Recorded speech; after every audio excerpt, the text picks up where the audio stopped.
あれまだだ。はい、すいません。開けました。はい、始まりました。こんにちは。音量調整あったら言ってくださいね。言ってください。はい、じゃあ、Deep Even Magic テレメテ学園英語教師のピチルーペです。そして、音のご加護があらぬことをテラメテラ学園音楽教室ニコエネルギーこと申します。イエーイ、久しぶりのエネルペコラボでーす。ね、かなりお久しぶりですよね。そうだよ、半年以上だよ。わあかなりあっという間だよ。いや、そうですよね。気づいたらもう年も明けてて。ほんとだよ。だって猫ちゃんとのその対マンコラボ、確かデビューして割とすぐの方だった気がする。1ヶ月ぐらい。そうですよね。本当になんか一番早いくらいのそうあれだった記憶が。だからね、それからあっという間ですよ。いや、本当ですね。びっくりや。いや本当はね、確かドーンとスクリームの時に少し話した、本当は2人で違うゲーム、ホラゲーをね、やる予定だったんですが、ちょっといろいろなね、ハプニングがありまして。そうなんですよね。なんか、私たちが思ってたゲームのあれじゃなかったんですよね、システムが。そう。面白くなさそうっていう。そう。うちらがね、その実際に叫んでっていうゲームだと思ったら、コントロールしてるキャラクターがただ叫ぶってだけの。あれっていう。あれその上ね、スチームで買おうとしたら、通常15ドルなはずが199ドルっていう感じ。バグいや、ちゃんとね、カートにまでね、入れて、なんだ、支払いのところまで行ったんだけど、いやー、199ドルから変わらなくて、ちょっと、こんな高い値段は出せないっていうことでね。いや、そうですよね。高すぎたので。ちょっと高すぎて。はい。っていうことでね、急遽ね、ちょっと今までやりたいなと思ってた、内容をちょっと持ってきて、どうなるかちょっとまだわかんないけど、やっていきましょうか。はい。はい。じゃあ今日は、海外、英語圏で人気の、掲示板、レディットっていうところからの人気のスレッドですね。から、いろいろ面白いお話を持ってきました。ちなみにレディットって猫ちゃん知ってた？いや、初めて知りました。本当に？そう。有名なところだと、なんか、レディットのミームとか、こう、ミーム発祥ってわけじゃないけど、結構ミームが集まったりする場所とかっていうのでよく言われたりするんだけど、日本だと2チャンネル、のびのイメージだとね、2チャンネルほど、ダークなイメージではない。なるほど。なんか、ネットにズブズブじゃない人でも、レディットは、気軽に見たり使ったりするイメージ？まだ軽さで言うとツイッターとかと同じくらいの。かもしんない。それなんですかね。ツイッターと2ちゃんの間ぐらいのイメージかな、個人的には。なるほど。そう。多分ね、英語圏の中だったらね、一番人気な掲示板サイトなんじゃないかなと思います。なるほど。いろんなトピックのね、話題とか、それこそ VTuber 用のスレッドとかあったり、それこそ、ホロライブさんとか、二次三次さんとかが公式のスレッドを作るぐらい、結構やっぱ、公式の会社が作るほどだから、わりかしクリーン寄りな掲示板サイト。なんだよね。で、そこにある人気な AITA っていう、これは省略する Am I the asshole っていう省略なんだけど、日本語に訳すと、私はクソ野郎ですかっていうスレッドなのね。で、まあこれはこういろんな人たちがこの日常的にあった出来事で自分が悪いのかわからないとか、こう誰か第三者に判断してほしい時にその自分の出来事をそこに書き込んで、読んでる人たちに私が悪いんですか、私がクソ野郎なんですかっていうこうネット裁判所的なイメージなんだけど、日本で言うとなんかヤフー知恵袋に似たような感じのが確かにありますよね。うんこうってこれ私のせいですかみたいな。そうでベストアンサーでこれはあなたのせいですみたいな書いてある感じ。確かにだからそれに近いような感じですよね。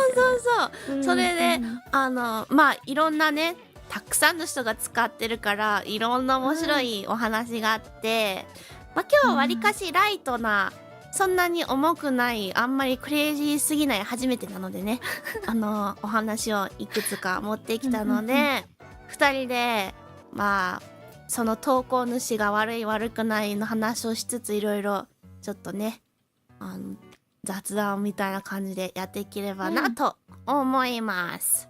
はいじゃあじゃあね一応読んだ後に英語でその人が投稿主が asshole クソ野郎なのか、not the asshole クソ野郎じゃないのか、それか、誰も悪くないかみんな悪いのその4択があるんだけど、その4択のうちの1つはちょっと2人で言っていけたらなと思います。話しながら。じゃあ行きましょうかクソ野郎は語弊しく生まれないなんか悪いやつまあ英語でその悪いやつをちょっと大げさにすると asshole っていう意味になるから、そうで日本語にね訳すとクソ野郎になるってことです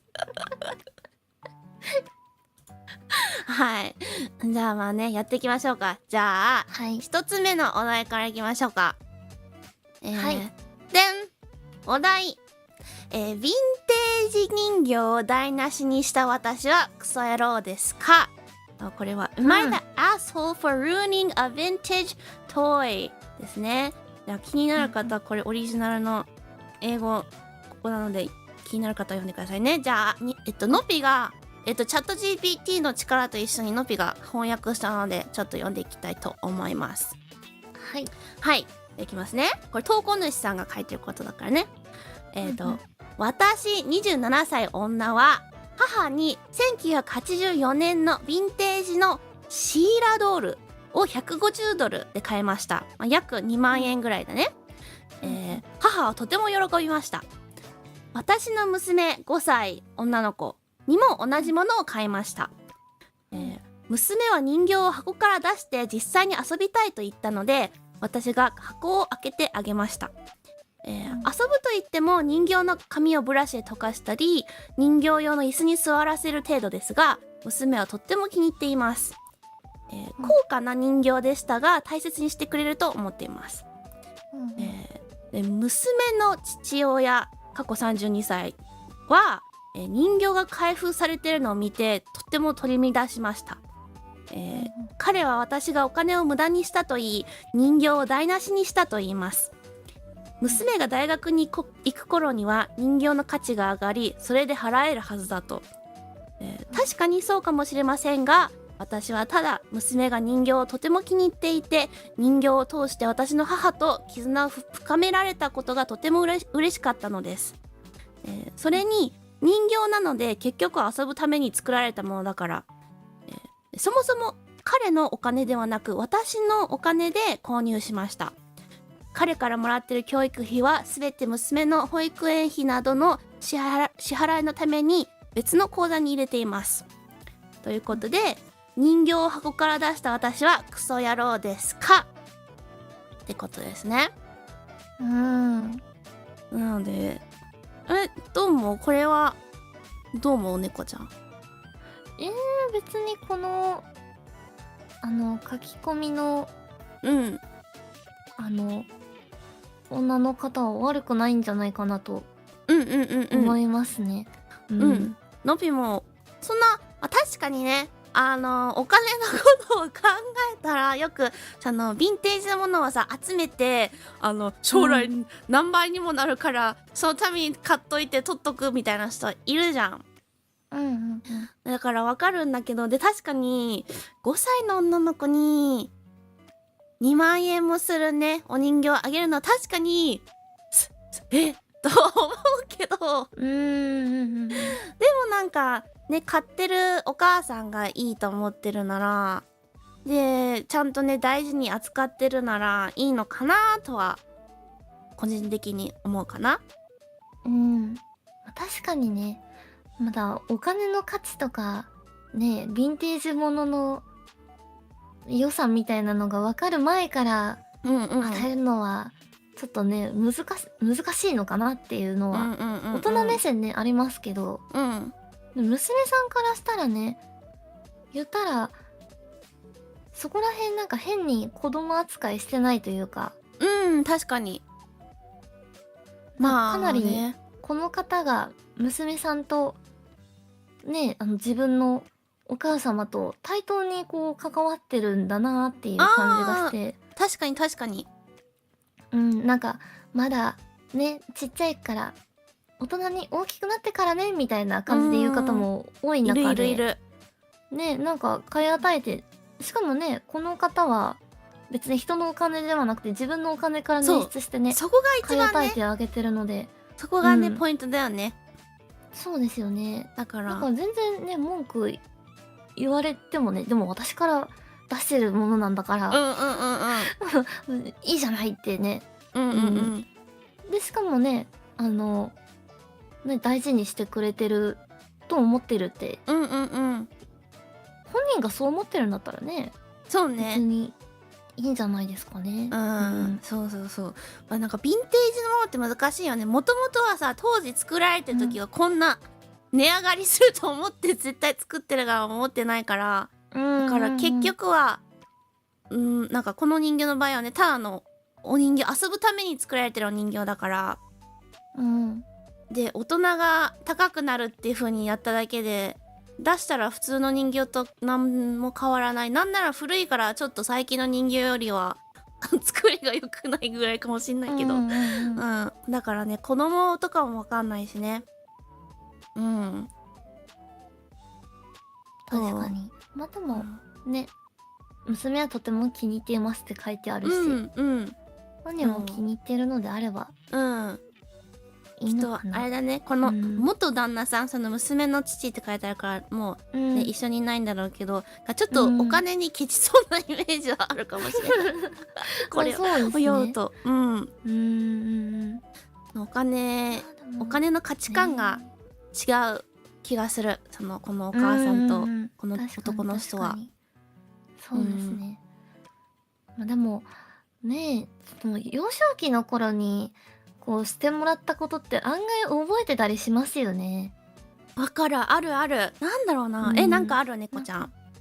いや、私はそれで言うと、化粧品にすごい憧れがあったんですよ。わかる。で、やっぱり大人の人が使う、こる。うルージュとか、そのマスカラとか、やっぱなんか大人の女性って感じがして、なんか、多分ね、使ったらなんかそんなことでも、そんなもんでもなかったと思うんですけど、やっぱりなんかこう、ねえ、そのドラマとか映画とかでも、こう、メイクするシーンとかよく出てくるじゃないですか。あるあるある。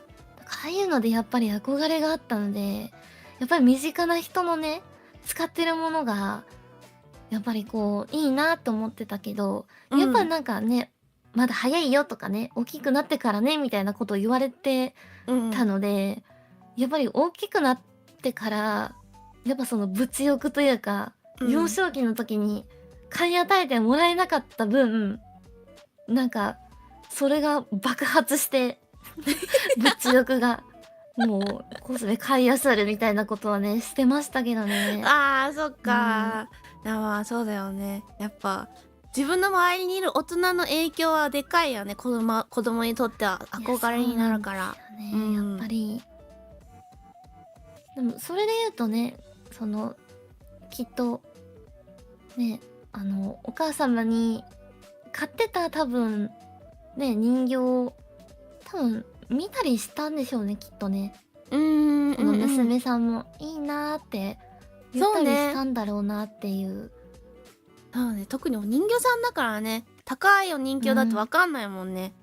うん。子供にとってはただそれのがね人やっぱこう間だから。年重ねるにつれこれとんでもないものを使買い与えてもらってたんだっていうのをね後々気づくってね。うん。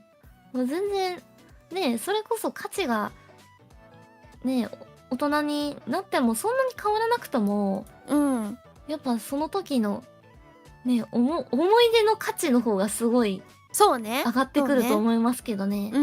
大切にしてもらってたんだっていうのもそうだし、そうだね。何気なく欲しいって言ってたものがこんなに高価だったんだっていうね。いや私もなんかシルバニアとかあんなに高かったんだってね、なんか大人に。シルバニアってどれぐらいなの？でもなんか結構しますよね。安くはないっていうのは知ってる。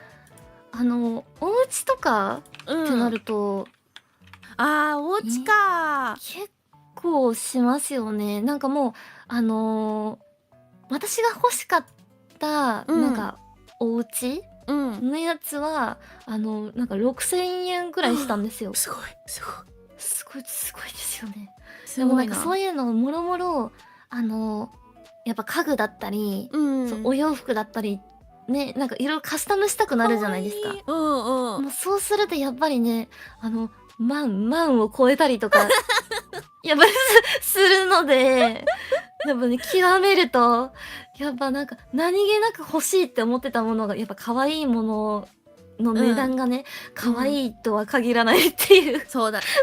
本当にそうだよね。ねえ、本当にね。しかもやっぱりね、子供用のおもちゃだったりとかってやっぱりね、孫に買ってあげるみたいなのをターゲットにしてたりするんで、そういうこと値か。段がね、なるほそうど。なんですよ。おじいちゃんおばあちゃんは持ってるとそう。やっぱ孫にだったら可愛いから買うでしょ。持ってなくても出しちゃう人もいるような孫がね。孫可愛いからね。うわー、ちょっとなかなかね、そう高いのでね。確かに可愛い、本当に。そうだな、可愛い。いやでもちゃんとクオリティもねきっとちゃんとしてるからね、シルバニアファミリーとかはね。いやー可愛い。このパンダのやつ欲しいわ。可愛い。私はね赤ちゃんをうさぎの赤ちゃんとかをね。ね、可愛いねこれね。大人でも欲しくなっちゃう。いや可愛いんですよ。本当だ可愛い。いやー、じゃあこの投稿主さんはnot the asshole だからクソ野郎じゃないっていうことですね。はい。一応ねレジットの掲示板でも悪くないっていう判断をされてたみたいです。いやそうだと思います。そうね、これはねわりかしライトなやつだったからね。で、その was too easy。そう、これはね結構簡単。少しずつねちょっとレベルを徐々に上げていければ。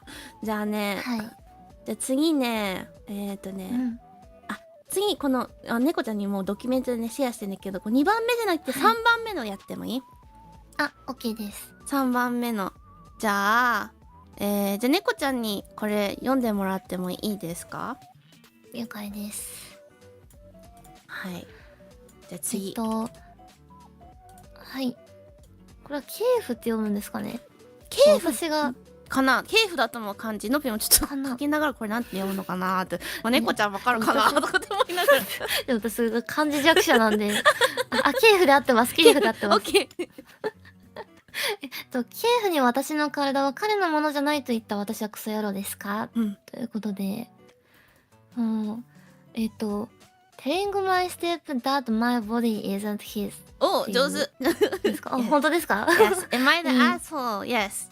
じゃあお願いします。はい、じゃあ本文読みます。はい。私、過去17歳女は最近腕に小さなハートとセミコロンのタトゥーを入れました。あら、かわいい。小さいのであまり目立ちません。入れる前に母に相談し、私にとってこのタトゥーの意味を理解してくれているので問題ありませんでしたし、お金は自分で払いました。その上、母も似たデザインのものを入れるそうです。問題は、キエフが好きさえあれば何度も自分は認めていない。彼に相談しなかったから消した方がいいとしつこく言ってきます。また、私はもう下唇にピアスがあるのでタトゥーはやりすぎだと言います。私はキエフに私の自由だし母が許可したならキエフに言われる筋合いはないと言いました。なのに今では母から私が間違ってると言い謝罪すべきだと言われています。しかし私は自分が間違っているところがわかりませんということで、はい。ってことでこの子はクソ野郎ですか。これはなんか日本ではあんまりなさそうな話題だよね。だってそもそも17歳からタトゥー入れるのって早い。こっちでも早いと思うから。早いし、そもそもそんなにタトゥーの文化が浸透してないっていうか、入れたいって思ってもヘナタトゥーみたいに確かに一定の期間だけ入れるみたいな、次第に消えるみたいなので軽く入れるみたいなのが多いので、がっつり入れる人そんなになんか多くはないイメージ。言ったらピアスとかはそうですよね。だからまあなんかまあでもね、その親からもらった大事な体っていう話で言うと日本だと整形とかが近いのかなっていう。確かに確かにそうね、タトゥーの文化があんまりない日本にとってはそれが一番考えやすいですかね。それこそなんか二重整形とかは、やっぱアイプチをすることでね、そのまぶたへの負担がすごくて、でそれでやるみたいな方が多いので、なんかね、まあ、一番軽いね、この書き込みのね女の子の感じだとね、小さいタトゥーっぽいので、小さなハートでセミコロンって多分そんなにデザイン的にね大々的にバーンみたいな、背中にバーンみたいな感じじゃないじゃないですか、腕に入れてるって感じなので、だからまあそれで言うとなんか二重整形くらいのあれなのかなみたいな感じですけど、でもこれの質問はあれだよね、そのその子がお父さんにとりあえず黙れって言ったことに対して悪いのか悪くないかっていうことだから、のびは悪くないと思う。悪くないと思う。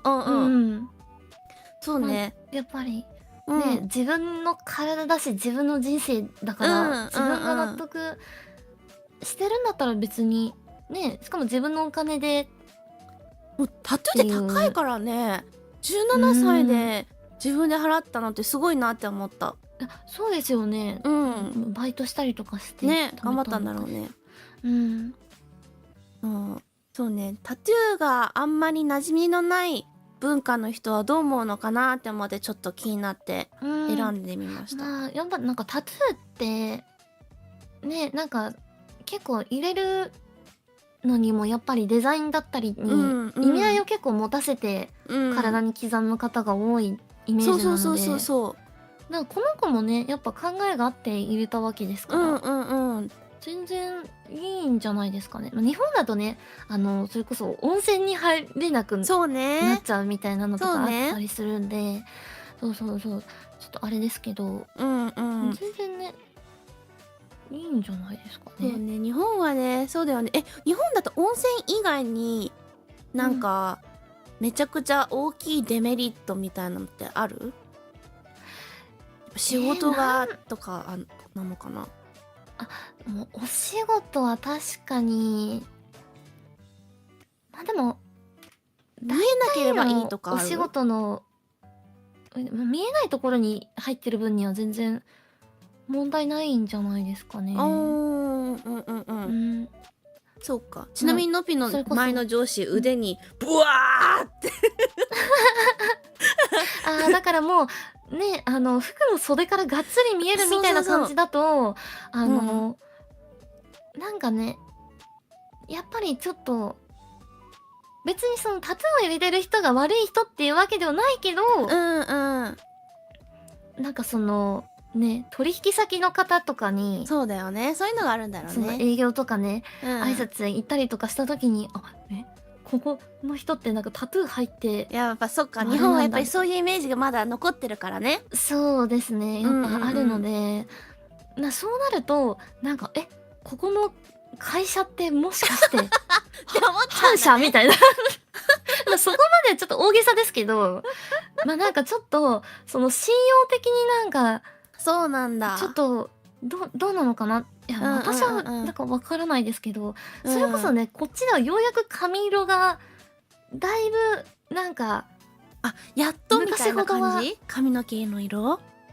そうですね、やっぱりちょっと黒髪、茶髪暗めのとかっていうのがやっぱりベタなので、ようやくね、なんか髪色全然自由ですとか、服装もなんか、それこそ私が前働いてたところだと、女性はスカートじゃないといけなかったんですよ。それは制服とかじゃなくて、普通に。じゃなくて私服なんですけど、へえ。そうなんです。なんかスカートではじゃないといけないっていうところで、へえ。でなんかようやくその元同期から聞いた感じだと、今年からようやくパンツルックが OK になったみたいな。じゃあまあ変わってるのはいいことだ。そうなんですよね。だからまだ結構そういうお堅めなうんうん。感じの思考の会社が多いので、ちょっとね、まだタトゥーまではちょっと行ききれないのかなっていう。そうかバイトとかだったらね、全然、髪色とかもっていうのが多いですけど、やっぱりその正社員になるってなると、やっぱちょっとがっつりね、見えるところに、例えばなんか首だったりとか、そうね。そういうところに入ってたりとかすると、ってなってしまうかもしれないですよね。そうね。ちなみにアメリカとかのスタンダードだと、顔と、首と手の甲とかについてなければ大丈夫。なんかそこら辺についてるとなんかこの人みたいな疑惑が出始める。なるほど。うん。確かになんか結構ね、タトゥー顔に入れるのは結構止められてるイメージがやっぱりありますよね。それ以外はね、別にそののぴの前の上司なんて腕にスリーブっていうのかな、スリーブにやってるけど、ゲームのキャラクターとかやってるからよく見たら結構ポップなタトゥーだなみたいな。オタク、完全にオタクの人が自分の好きなねゲームの女の子のキャラクターをうわーってつけてるみたいな感じだから、全然ねそういうの見たら怖くないと思う。確かに自分の趣味でもう本当に好きだからっていう感じで入れたりする方もね、いらっしゃいますよね。それこそ好きなアーティストとかに腕にサインペンでサイン書いてもらって、それをまんまタトゥーにするみたいな方もいるっていうのを聞いたことがあって、なんか結構なんかそういう風にカジュアルにやられる方もいるんだと思って、それこそね、漢字かっこいいから好きな漢字入れるみたいな。ちょっとね、漢字本当に外国のそのね漢字がわからない人が入れるやつマジでそれを見るだけっていう配信できるぐらいいっぱいいると思うよ。めちゃくちゃやばいの。それで言うとね、日本でもね、英語のプリントされた T シャツだったりパーカーだったり、ね、なんかいろいろなんか分かってきてるのかみたいなのとかあったりするじゃないですか。やってる番組いるよね、そういうの街頭インタビューで。いや、あれめっちゃやりたい。やっぱそういうのね、似たような感じですよね、きっとね。めちゃくちゃそういう企画やりたいわ。確かに楽しそう。なんかタトゥー、漢字のタトゥーで言うと誰でしたっけ？なんか誰？なんか女性のアーティストさんで海外の、なんかセブンスリング、アリアナグランデね。アリアナグでランデだ。すかね。そう、七輪って入れて、入れたね。それなんか話題になった。そうなんですよ。なんか七輪ってね、アリアナグランデの曲なんですよね。そう、セブンリングスっていう、そう。なんか曲があって、でそれでね、漢字で入れた七輪って入れね。てるんです。うんでもね、七輪ってね、ちょっとまた別の意味合いがね、日本ではあるので、そうそうそう。あれこれ言われてみたいなのをね、見言われたねた気が、うんそうそうありますよそう、ね。Seven Rings 7つの指輪っていうね名前の曲だったからね、それをそのまま漢字にしちゃったから。そうでもあれね、曲自体はねすごくかっこいいんですけどね。そうそうそうそうそう。うんでもあのタッチを見た途端にあれ、なんか美味しそうみたいな。ね、なんか焼いてそうではありますよね。焼いてそうそう焼いてそうだったから話題になって、そうね、消してたけどね、そういうのがあるからね、やっぱねタトゥーを入れる時はちゃんとね考えた方がいいよね、やっぱね。まあね、考えて入れてはいたんですけどね。ちょっとね、まあちゃんあまりにもとねチェックしてもらいたいよね、そういうちゃんと知ってる人、言語を分かってる人にね。確かに確かに。面白い。じゃあまあこのお題は結局は、まあのっぴも猫ちゃんもこの子は悪くない、この子は別にクソ野郎ではない、not the asshole という判断ですね。はい。ちなみにレディットも同じ意見だった。みんなこの子は悪くないというふうに、っていう判断になってました。でもこれ最後の方にね、お母様からも間違ってるって言われちゃって、かわいそう、ね、かわいそうですよね。手のひら返しってなりますよね。まあお母さんもお母さんでなんかあるならね、自分のやっぱ自分の旦那の側のサイド取っちゃって、取っちゃったからなのかわかんないけどね。まあでもね、お母様には味方でいてほしかったですよね。そうね、味方になってほしかったね。まあこの方は悪くないです。はい、悪くないです。はい。じゃあ次、ちょっと微妙、なんか言い合いじゃないけどいろんな意見が出そうなやつ選びたいよな。どれがいいかな。じゃあじゃあこの、下何番目だこれ。違う、7番目のやつ、いきましょうか。じゃあこれ、じゃあ読みます。お題は、いらない欲しくないものに支払い拒否をする私はクソ野郎ですか、ね。So, am I the asshole for refusing to pay for things I don't want/need ですね。これです。OK。じゃあ次のピが読みます。ありがとう。ありがとう。読みます。出てないお題。はい。私は彼女と同棲しており、使っている家具のほとんどは2人で半々で支払ったか、どちらかが以前に住んでいた場所から持ってきたものです。必需品は全て揃っているので、それ以外のものは全て装飾です。彼女は現在使っているタンスに何も問題がないのにもかかわらず、新しいタンスを買いたいと言い始めました。その上、新しいカーテン、ソファーとベッドサイドキャビネットも欲しいと言っています。欲しいものをすべてネットで探し、価格を調べ、私にそれぞれの費用を伝えました。私は今使っている家具を買い揃える必要性を見出せないと彼女に伝えました。新品に近いものがあり、すべて使用上問題はありません。私は今のソファーが好きで、新しいものは欲しくありません。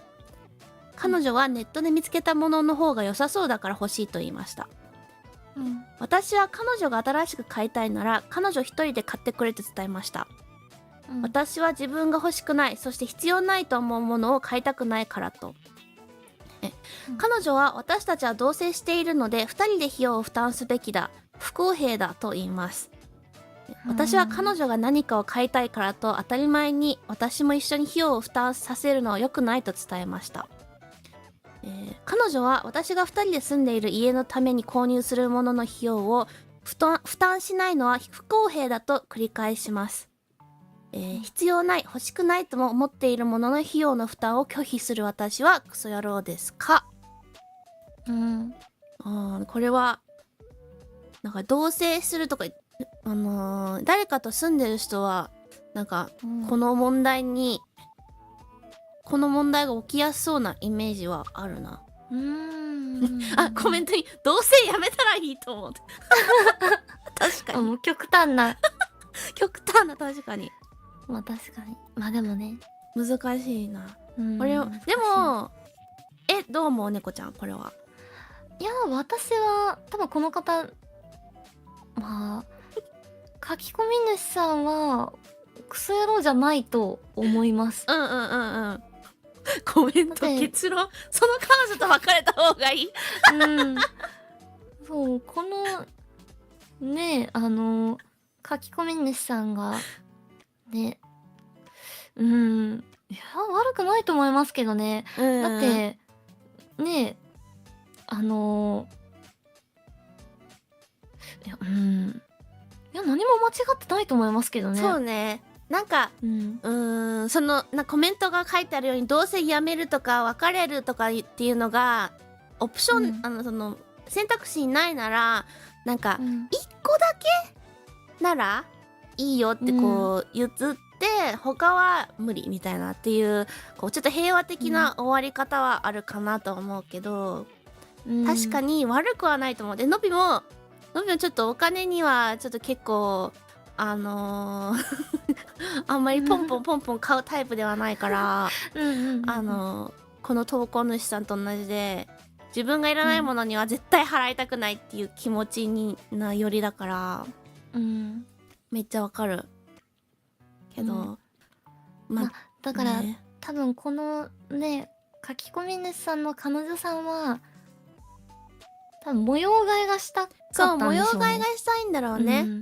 ね、だからまあ一番見栄え的に変わりそうなのはカーテンなので、カーテンだけ買ってあげるとか。多分今物欲が爆発してるんじゃないですか。あるよね。そういうのあるよね。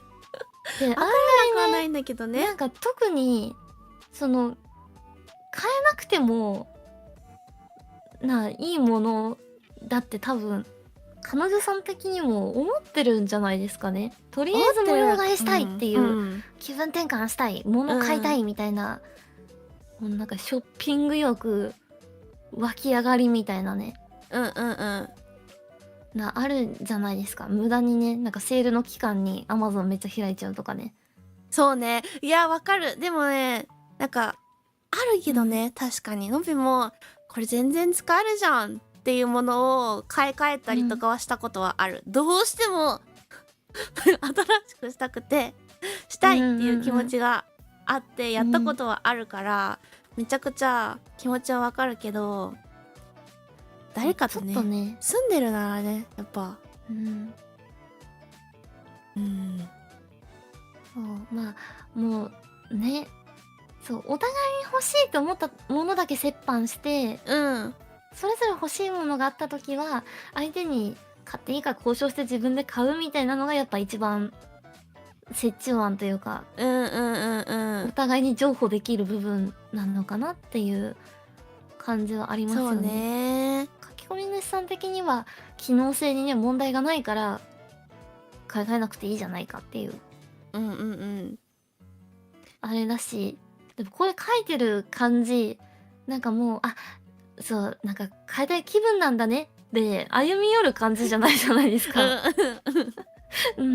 だから多分やっぱあんまり気が乗らないわけなんで、これはまあ彼女さんもちょっと言い方が悪かったですよね。そうだね、そうだね、もうちょっとね交渉の仕方がね、いっぺんに全部やりすぎな感じで、これちょっとねちょっとわがまますぎかなっていう。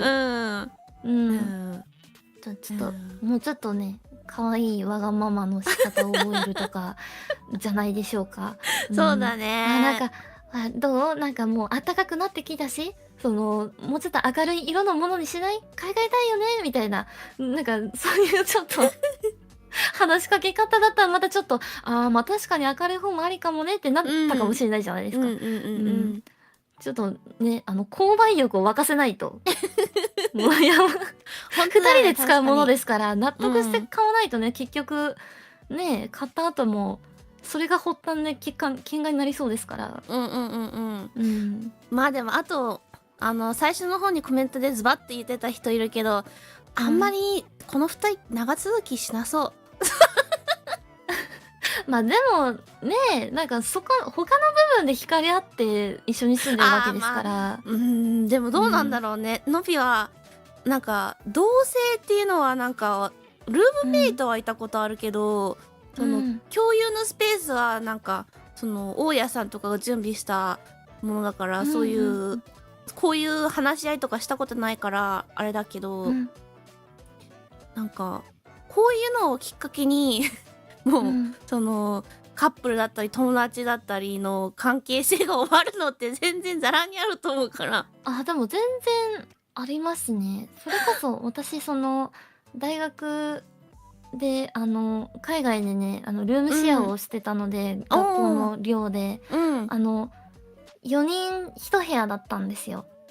うわでなんか4人はきつい。2段ベッドで、上がベッドになってて下が机になってるやつあるじゃないですか。あるある、のびもそういうとこでね住んだことある。そうなんですよ。それで住んでたので、でみんなアジア圏の子だったんですけど、みんな結構バラバラだったので国籍が、まあ、言語もバラバラだし、やっぱそれはね大変だ。育ってきた環境も違うから、カーペットを新しく買い替えたいってなった時にもう柄で大喧嘩しました。もうバチ喧嘩初めて。柄で大喧嘩。そう面もうなんかもう絶対にヒョウ柄にしたいって子がいて、もう私絶対反対だったんですよ。確かにヒョウ柄はいやでもよく考えてって、私たち海外から別々の国からやってきて唯一安らげる場所なのに帰ってきてヒョウ柄ってありえなくないですかって話をしたら、なんか猫がこんなに怒るなんて思わなかったぜみたいな言われて、ごめんごめんみたいな、ちょっと考え直そうみたいになって。バチ喧嘩して許せないちょっとヒョウ柄はみたいな、せめて水玉とかにしてよみたいなこと言って。確かにヒョウ柄は確かに言われたのびもちょっとマジで考え直そうっていうかも。それ以外はあんまり言わないけど、面白い。でやっぱね、もう買い替えるんだったらじゃあ4人でもう実際お店に見に行って決めようよってなって、結局見に行って、でそれ結局無地の色になったんですけどなんか柄あるとトイレみたいじゃないみたいになってだからやっぱりねやっぱ交渉は大事。やっぱ強行突破は良くないですよね。そうでね。やっぱり案外話し合えばね譲歩できたりするんで。確かに。いやそうね。だから難しいですね。いやっぱねルームフレグランスとかもやっぱ喧嘩になったので。そうなんだ。そうなんです。私あんまりラベンダーの香りが得意じゃなくて。そうなのね。そうなんです。なんかお花の香りで唯一なんか香りが強すぎてあんまり受け付けないんですよ。そうなんだ。でなんか友達ですごいラベンダーが好きな子がいて、でそこでまたバチ喧嘩しました。仕切りとかがないんですよ部屋の中に。わかる。でものびも3人部屋、ちっちゃい1人部屋用のスペースを3人で住んだことある寮の時に。わかる。匂いマジでね。いやそうなんですよ。すぐ広がるからね。広がりますし、それこそもうねご飯作ったものとか、買ってきたものとかもすごい匂いするんで。わかるわかる。やっぱね、ワンルームだから仕方ないんですけど、そうね。だからもう香り物に関してはすごいもう喧嘩になりましたね。もうルームフレグランスこれならもう置かない方がいいって。なんかいろんな食べ物の匂いとかとも混じっちゃうんで。そうねそうね、気持ち悪いよねそういう匂いをね。そうなんですよ。でワンルーム4人で使ってるんで、もうで香水とかをね使う子もいるんで、もう匂いがぐっちゃぐちゃだ。そうなんですよ。もうそのシャワーから出てきた瞬間にもう香水わっさーかける子とかを見て、あもうその度にもうバチ喧嘩ですもん。ほんとにもうすぐ喧嘩してたんだ私も。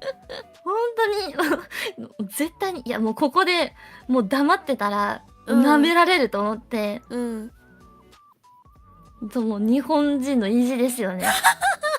もう謙虚だなわけないだろうって謙虚一緒に生活するってなったら話は違えんだよって。まあでも逆にねバチそう喧嘩です日本の人は謙虚だからって思われて、うんその何でも押しちゃえば勝てるわっていうねそうふうに思っちゃなんですう人もいるからそうね、ん謙虚すぎない方が海外ではいいかもしれないね、ちょっと不利になっちゃう時があるからちゃんと主張していかないと、やっぱそれはあるね、遠慮してるんだなとかってこう顔色を見てくれるみたいなのあんまりないんで、うんうんそうだからもうね常にバチ喧嘩してますよ。もうあともう蛍光色をすごい気に入ってる子がいて、蛍光色そのヒョウ柄の子かなりビビッドな色合いが好きな子がいて、なんかプレゼントしてくれる洋服とかがもう全部蛍光色だったんですよね。まあそうね服とかはね、好みあるからな。そのもうねそれにも切れました。ちょっとって私たちもう1年くらい一緒に住んでるのに私のファッションセンスもわからないわけって、こんな着るわけないじゃないって。すごいな。私夜中に出てけって言うのってすごいな。夜中に光らせとけばいいの。なんなのって夜ウォーキングで一緒にいてくれるのとかって言って、のぴはもらってありがとうっつって一生着なくていつかドネーション服ドネーションする日に入れていやもうせっかくなんかくれるんだったらなんかね分かった上でまあねなんか使いたいじゃないですか。確かにね。だからもうそこでもバチ喧嘩しましたね。もうすぐ喧嘩しました。いやでもねそのルームシェアとかしてると喧嘩はあるよな。まあでも、なんだかんだ普通に仲良くできてたので私の場合は。それはいいね。だから多分このカップルの方々もバチ喧嘩してもいいんじゃないでしょうか。まあお互いすごい頑固そうだからなんか一個だけね、カーテンだけを譲るのいいかもしれないね。そうですね。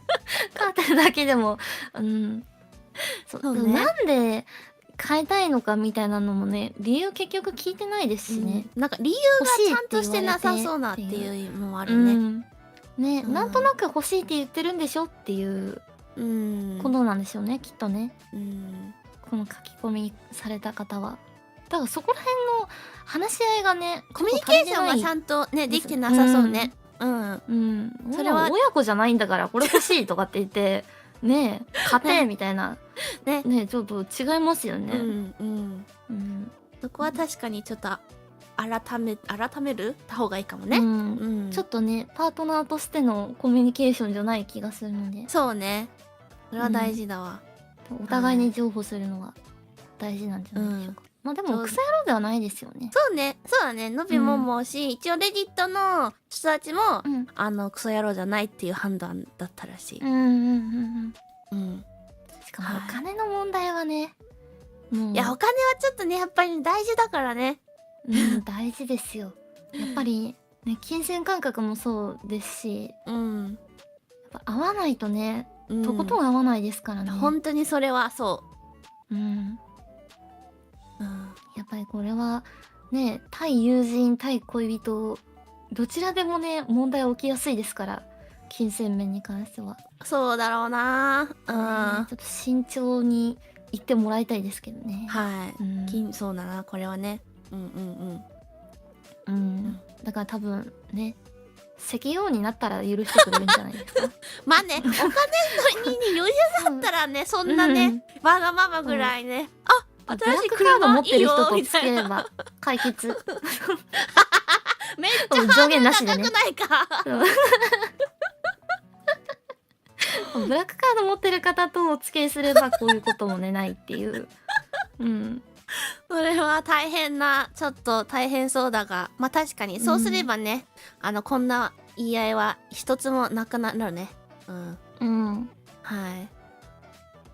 はい。じゃあ、ですね。ってことです。はい。じゃあうん次行きましょうか。次何がいいかな。はいうんあ、ギフトありがとうございます。やいえさんもギフトありがとうございまはい、す。岐阜です。おめでとう、当たった方も。おめでとうございます。どれがいいかな。ね。猫ちゃんどれかある？なんかこれのぴはね、このシリアルのやつか、ウェディングドレスのやつとかとか。私今シリアルのやつをあ、じゃあシリアルのやろうか。じゃあシリアルの見ますか読みましょう。じゃあこれ猫ちゃんはい読んでもらっていいですか？了解です。よいしょ。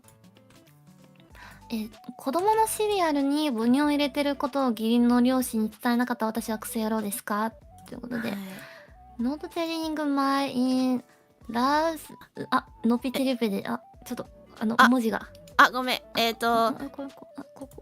こが読む。am I the asshole for not telling テ my リングマイインラウス in-laws? In-laws. ロース ロースターマイ toddler. トドラ ハズブレアス breast milk. milk. breast ブ milk. レストミルク with his cereal. シリアルシリアル good good. very う nice. んはい。これパッと見って思うけどね。あとこれはね、そう文化の違いもね、出てくると思う。からちょっと面白いと思う。ちょっと本文をはい。お願いしま。読みますす。私の息子は15ヶ月でまだ授乳中です、うん牛乳を与える意味がわからないので母乳を凍らせてご飯に混ぜたりシリアルにかけたりしています、たまに牛乳も飲ませていますが頻繁ではありません。現在義理の両親が家に滞在しています。今朝息子をハイチェアに座らせシリアルを食べさせました。キッチンに義母がいたので義父がいたので、2人を残し長女を起こしに行きました。彼女を連れて降りたら義父が息子のシリアルの残りを食べていました。私は少し笑いましたがそのまま朝の準備に戻りました。大人たちが食事をすると義父が息子のシリアルの牛乳の味がおかしい、賞味期限が過ぎているのかと聞きました。私は息子のシリアルは母乳が入っているので賞味期限切れの牛乳ではないと伝えました。それを聞いた義父は驚いて吐きそうな顔をしていました。彼はなぜ飲んでいる姿を見たのに何も言わずに飲ませたのかと怒りました。義母も同じ意見で、義父は普段からみんなの食べ残しを食べることを知っているのだから事前に伝えるべきだと言いました。私も義父がシリアルを食べている時に何か言うべきだったと思いますが、私がシリアルを作っている時、母乳を哺乳瓶から注いでいるところを見ていたと思っていたので、夫は家族のダメージコントロールで全員と同意しており、全員の言い分にも同意しています。息子のシリアルに母乳が入っていることを伝えなかった私はクソ野郎ですかということで、なんか、まあなんかコメントであったのが、その母乳をその食べ物に入れたりするのみたいな聞いてる人いたんだけど、結構、のぴは子供いないけど、その子供のね赤ちゃん動画とか見るのが好きだから、YouTube で、よく見るのは、結構ね母乳、まだちっちゃい子供の離乳食にね結構母乳とか混ぜたりするお母さんとかいるらしいから、そうなんですね。そう全然普通らしいんだよね。だだから母乳を飲み慣れてる子供がねシリアル食べるときに普通の牛乳じゃなくて母乳で食べるのも全然普通だなとはのぴ思うんだけど、そのギフがお父さんがね食べちゃったってところがね、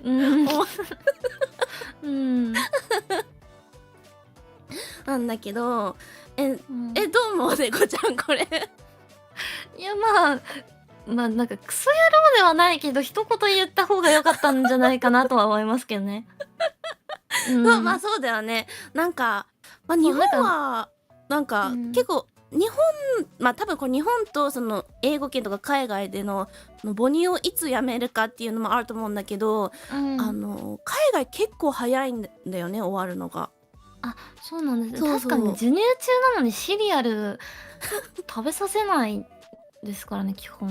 そうだからその直接授乳やめて、よくわかんないなちょっとよくわかんないけどのぴのその赤ちゃん動画を見ての知識からすると母乳をやめるけどで止まんないからお母さんがだからそれのストックがいっぱい余っちゃうからその食べ物の離乳食とかに混ぜてそのやっぱ免疫力も上がるからその栄養のために離乳食に混ぜて食べさせてたりとかするらしいんだけどでなんかなるほど授乳がね早く終わっちゃうせいなのか分かんないけど海外だとなんか気持ち悪いっていうちょっと風に思っちゃう人がいるらしくて母乳が、だからそのお父さんもなんか「うえ!」とかっていう風になっちゃったらしいんだけど、日本はなんかそういう母乳に対して気持ち悪いっていうイメージはあんまりないとのっぴは思ってるんだけど。そうですね、母乳まあでも母乳をそもそもご飯に混ぜたりとかするっていうのがないあ、日本ないの？あ、そうなの？あんまあんのかりイメージと思ってた。ないですね。ミルクはミルクで完全に分けてるイメージですね。あ、そうなんだ。へえ。ですかね。だからもう本当に授乳中ご飯とかだともう本当離乳食うんうん。っていうと結構ねおかゆみたいなペースト状というかああ。もう歯がいらないうん状態の形状のご飯が多いのでうん。そもそも大人がじゃあ余ったから食べようみたいになるあれじゃまあね、まあないね。ので。でもこのおじいちゃんはそんなの構わず、ぶっちゃけさ、まあでもね、そのシリアルなんでね。シリアルでも、子供が食べるシリアルって絶対美味しくないと思うんだよ、大人が食べるにしては。それが母乳であれ、普通の牛乳であれ。まあでもね、なんか食べ残しを普段からね、食べ食べちゃう。るね、まあなん結構か、食らい尽くし系の食らい尽くし系。何でも食べちゃう系のなんかそうカービィ的な岐阜さんということで。うん、そうね。いや、なんか、この赤ちゃんってさ、食べるの汚いじゃん。まあしょうがないから、あれだけどそうで。すねなん。かそれを見てその自分の孫がどれだけ可愛いからと言っても自分の孫がぐっちゃぐちゃにして、食べ残した食べ物はのっぴは絶対食べたいと思わないんだよね。だからそれを食べたおじいちゃんも変な人だなとは思う。まあでももう食べてるのであればまあ一言言ってあげてもよかったんじゃないかなって、でもさそれ食べ終わっちゃったってことはまあ食べられるみたいな味ってわけじゃん。まあなんか味がとは思ったけど、食べ終わられちゃうぐらいの程度のってことじゃん。いやなんかまあでもねなんか、いますからね。よくさその騙されたと思って食べてみなよって言うじゃん。なんかそんな感じのイメージのっぴ的にはなんか母乳って美味しいんだよ、食べてみなよってみたいな感じでさ騙されて、いやでもこれに関してはその岐阜さん自体は母乳が入ってるって知らない状態で食べてるわけじゃないですか。まあねだからとりあえず一言言っといた方が良かったんじゃないかなっていう確かにね。そのその書き込みされた方もギフさんが食べてるのを見て、笑ってそのまま準備に戻ったって書いてあったんで。そうね、笑ったとこが良くなかったね。別に一言言えばそれその母乳入っちゃってますけど大丈夫ですかっていうのは別にね一言入れてもよかったんじゃないか、別にそこまで言わなくても、味大丈夫ですかみたいな、一言別にあってもよかったんじゃないかなっていう。そうね。そこだよね、ね多分そこの、うん見て自分が笑っちゃうと笑ってしまう行動をしてるイコールなんか言っといてあげといたがうんいいっていうのは確かにあるね、絶対。うんうんでもね、まあこれはなんか正直なんか2人ともお二人とも互いにちょっと微妙ね、うん確かにこれはなんかはっきりと悪い悪くないって言いにくいかもね、お互いどっち非がある。が悪いっていうか、そうなんですよね。お互いにだからもうね、ギフはギフでそのシリアルの残りあっても一言言えばいいじゃないですか。これ食べてもいいってそうね、黙って食べるのが悪いっっていうのもありますしね。まあそれはあるね。うんどれぐらい残ってたんだろうな。やっぱなんか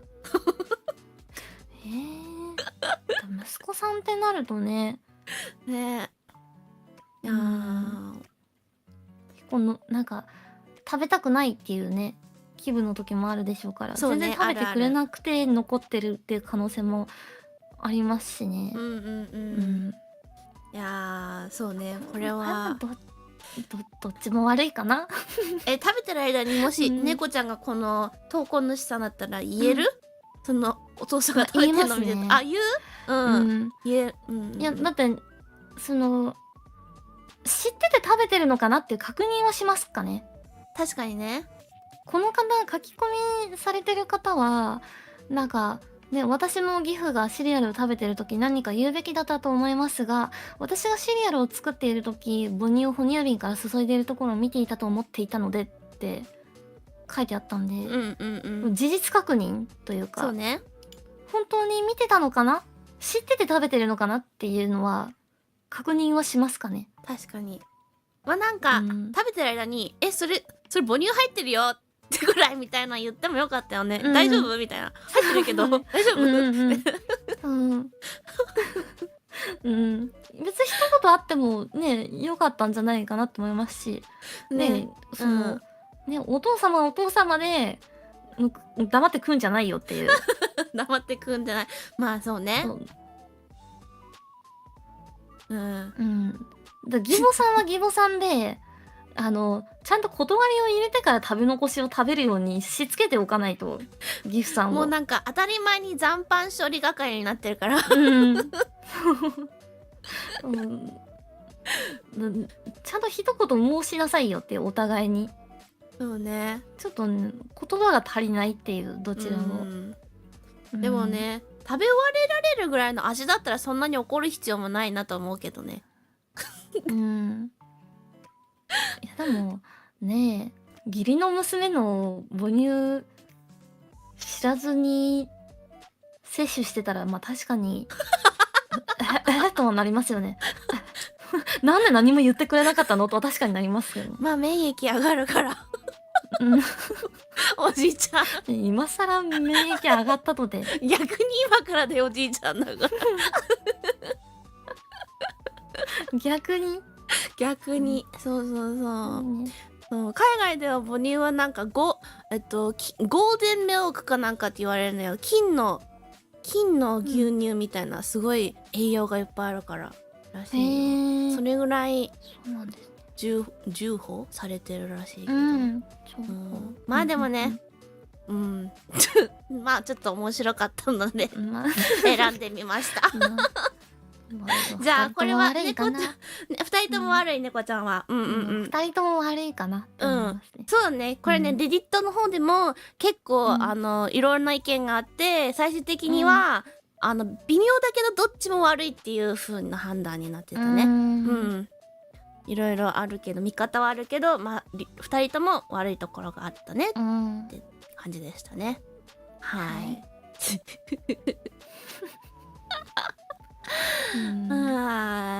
いやこれはね母乳っていうキーワードだけでね面白いと思っちゃった、確かにインパクトがすごかった。インパクトがねあったのではいよし、じゃあ次はどれがいいかな。あ、じゃあこれ2番目に戻ろうか。これははい。じゃあこれにしましょう。 OK。うんお題は、友達に彼女の猫の面倒を見てもらった私はクソ野郎ですか？ Am I the asshole for ruining これタイトル違う。Am I the asshole for ruining 違う、ruining じゃないや。For having a friend feed my girlfriend's cat ですね。はい。うんじゃあ読みます。はい。私の彼女は仕事で遠出していたので、私が彼女の猫の世話をすることになりました。私たちは一緒に住んでいませんが、私は基本週6日で彼女の家に泊まり、ガレージのドアオープナーも持っています。彼女が以前出張した時も私が猫と家の世話をしていました。このガレージのドアオープナーって伝わる？日本の人ってわかる？それ。鍵的な。そう。あ、わかった、よかったよかった。日本ってあんまりそういうのあるイメージがなかったから、オッケーよかった。なんかね、一軒家の方が駐車場をガレージにしてるみたいな。そうだね、そう。それ。それです、オッケーよかった。じゃあ続きます。今回私は仕事、過去夜に遅れてしまったため、近くに住んでいる友人に私の職場にガレージのドアオープナーを取りに来てもらい、猫たちの餌をあげに行けるかと頼みました。私が餌をやりに行くことはできたのですが、彼から手を貸してくれると申し出てくれたし、時間がギリギリだったのです。彼は私の仕事場にドアオープナーを取りに来て、猫に餌を与え、終わったらドアオープナーを返してくれました。私の彼女は彼のことを知っており、友好な関係です。彼は 2匹の犬も飼っているので、動物との接し方をよくわかっています。以前彼女の家にも来たことがあります。なので、今回の彼の行為にはとても感謝しており、彼女が怒る理由は何一つないと思いました。なのに、彼女は3年も交際したのに、これを理由に別れることを考えています。正直、彼女がなぜこんなに怒っているのかがわからないため、皆さんの意見が聞きたいです。私の行動は悪かったのでしょうか？彼女がなぜこんなに怒っているのかわかりません。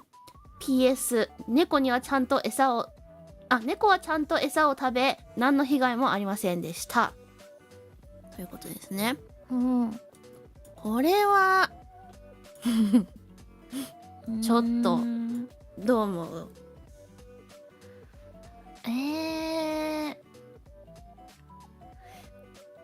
これに関しては書き込みされた方が悪いのかなって思っちゃいますかね。そうね。その彼女さんの立場だったら、なんか世話することをサボりたくなっちゃったみたいな。そういうこと？なんかそのね、書き込み主さんは彼女がその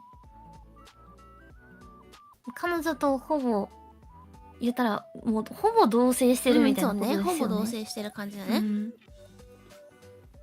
まあでもなんかそれでね、その彼女の猫たちのお世話を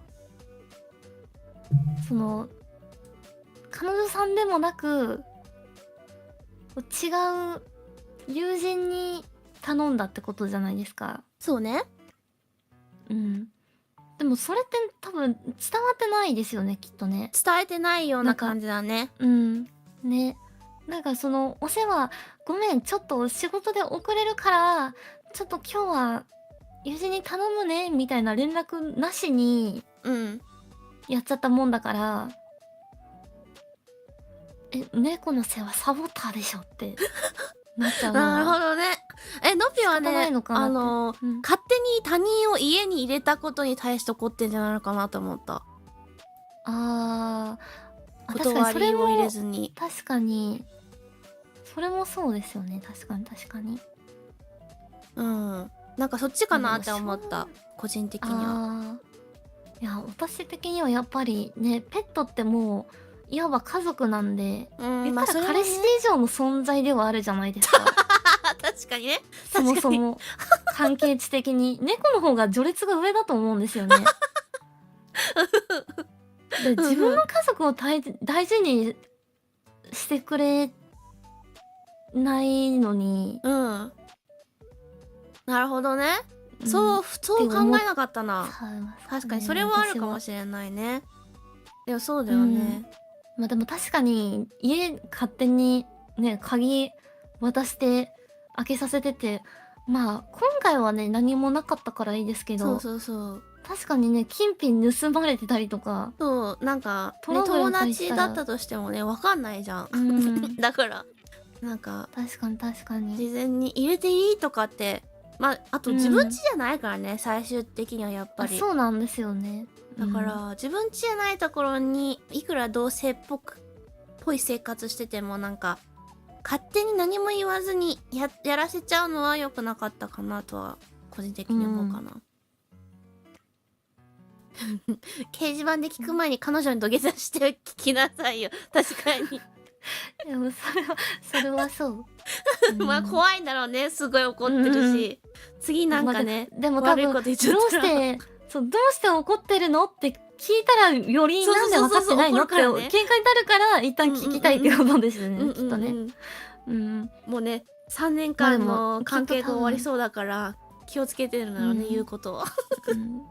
まあでもね、きっとまあこの書き込みの主さんは猫に対しても彼女さんに対しても対応を間違えちゃったっていうパターンですよね。もう、まあね猫に対してだったらそれこそもう自分がいけないこともないんだったら言ってあげるべきだったと思うし、恋人の猫ですしね。もうまあ致し方なくもう代わりに言ってもらうのであれば、彼女さんの了承、家主の了承を得てからじゃないと、確かにね、ダメだったんでしょうね、やっぱりね。猫側も猫側で困りますよね。ただでさえ知らない男が頻繁に家に居座ってるのに、さらに知らない男来たら、誰ってなっちゃいますしね。びっくりしちゃいますよね。あれみたいになっちゃう、猫ミームのはそうはってなっちゃうんで、ブラブラブラブラブラブラってね、餌あげに来たよって来てもはってなっちゃいますから、確かにこれはちょっと猫的にもちょっとね、そうか、猫的の猫の気持ち考えてなかったな、のぴは。なるほどね。そうね、なかなかね。ってなると、やっぱり彼女さんのことも猫のこともあんまり大事にできてないというか、対応をミスっている気はしますよね。確かにね。いやでも分かるんだよね。のぴその投稿主さんの気持ちも分からなくもないんだけど、でもやっぱりなんかこう人としてそういう断りはね、やっぱ入れないと。どれだけね彼女と関係性が近くても、それでもやっぱ踏まなきゃダメな段階はずっとあるからね。だから多分ここの書き込み主さん的にはもう自分の家と同等だと思ってたんでしょうね。多分そこが認識の違いというか、彼女さんと。そうだね。それが大事だね。そこ結構ね大事ですよね。結構そこら辺の考えがルーツだったがゆえに、そうね、怒らせちゃったんだなっていう。まあそういうまあね、だからそこをちょっとねはっきりしてからやるべきだったことだね。はい、なので今回初めての投稿主が悪いっていう、悪いですね。これは完全に悪い。これはね、もう多分猫的にも、こいつが悪いって多分言ってますね。さすが猫も言ってます。そうね。これもレディットの人たちもみんな投稿主が悪い He's an asshole になったらしい、なってましたね。これ最後のね終わり方がね個人的には好きだけどね、本当に分かんないんだろうなっていうだってなのに彼女は3年も交際したのにこれを理由に別れることを考えています。ちょっとなんか、まあ、悪い人じゃないんだろうなっていう感じはするけど、ちょっと、ちょっとおバカなのかなって。ちょっとね、ちょっと飲んでりすぎたっていう。はい。皆さんも気をつけましょう。はい。はい。やっぱね、ちょっとコミュニケーションはやっぱ大事ですね。そうね。やっぱ最終的にはそうなるね。大体みんなね。そう。コミュニケーションがどれだけ大事か、本当にね、わかる感じですね。大事だな。はい。言葉は大事です。はい。じゃあね、この8番目やりたいな。お、はい。読んでもらっていいですか。1番目。はい。婚約者の母親に新しいウェディングドレス代を3日以内に支払わなければ、彼女がドレスを着ている写真を親戚に見せると言っている私はクソ野郎ですか？もう情報量が多すぎるけど。ち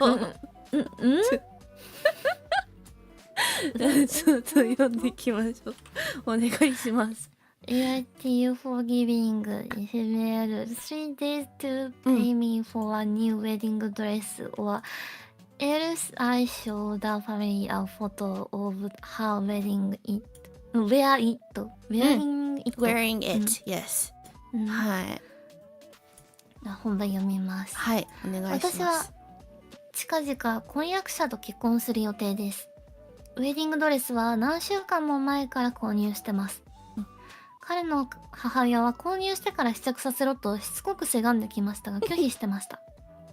100ドル過去100ドル過去1万5000円くらいで試着させてくれと言われた時にはさすがに断固拒否しました。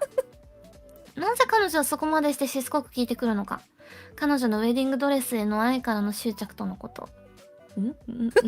そして昨日早めに仕事から帰宅した私は家に帰ると婚約者がいました。帰宅した私を見てびっくりした彼はスマホで誰かに連絡しながら必死に私が自分の部屋に入れないように塞いできました。ドアを開けたら私のドレスを着た彼の母親がいました。とっさにスマホで彼女の写真を撮りました。そして3日以内に新しいドレス代を支払わなければこの写真を親戚全員に見せると言いました。それに2人は焦り、母親は泣いて出て行きました。婚約者は私に本気かと問い詰め、母親がドレスを試着しただけで大げさだと激怒しました。しかし、私は彼の意見を聞くつもりはありませんでした。私はウェディングドレスは花嫁だけが着るべきものだと思うからです。正直、このドレスを見ると気分が悪くなるのでもう着たくありません。なので、全部を台無しにした母親は新しいドレス代を支払うべきだと私は思います。また彼は怒鳴り、正気になれ、母を敵のように扱うのをやめろと言いました。その後も言い合いは続きましたが、私が折れないので、それ以来彼は母親の家に泊まっています。とても申し訳ない気持ちですが、あのドレスは3000ドルのし45万円約。高い。私が頑張って購入したドレスです。今ではそのドレスを見るのも辛い気持ちなのですが、親戚は私が大げさで婚約者と彼の母親との関係を危険にさらしていると言われています。クソ野郎私ですか？そんなわけない。何なんですかこの人たち。何なんですか。最初だからはって感じ。これ英語で読んでる時どういうことってめっちゃ思って。なんかもうタイトルの時点でどういうことだって思ってたんですけど。なんで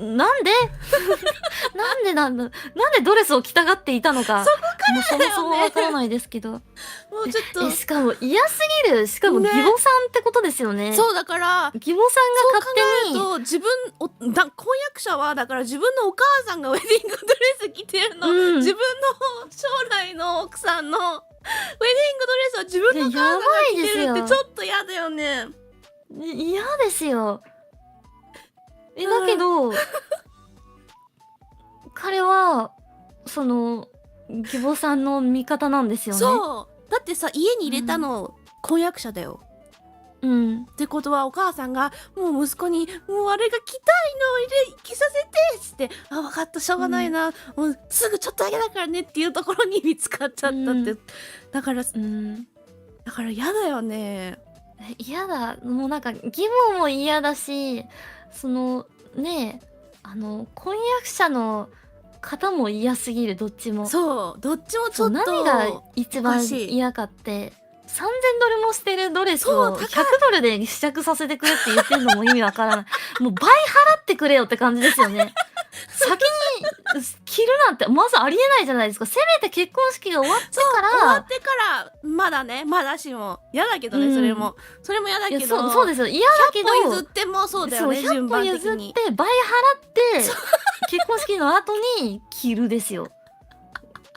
じゃないとね先にね義母さんがそれ通してるドレスなんで着なきゃいけないんだって感じですよね。そうだからそうでね、この奥さんこの投稿主の子が書いたちゃんと自分で買ったなんかね、うんその婚約者がね、半分払ったとかなら、まだちょびっとだけでちょびっとだけって思うけど、全額自分で払ってるって言ってるから、いやーちょっとそれは本当に嫌な気持ちになっちゃうよね。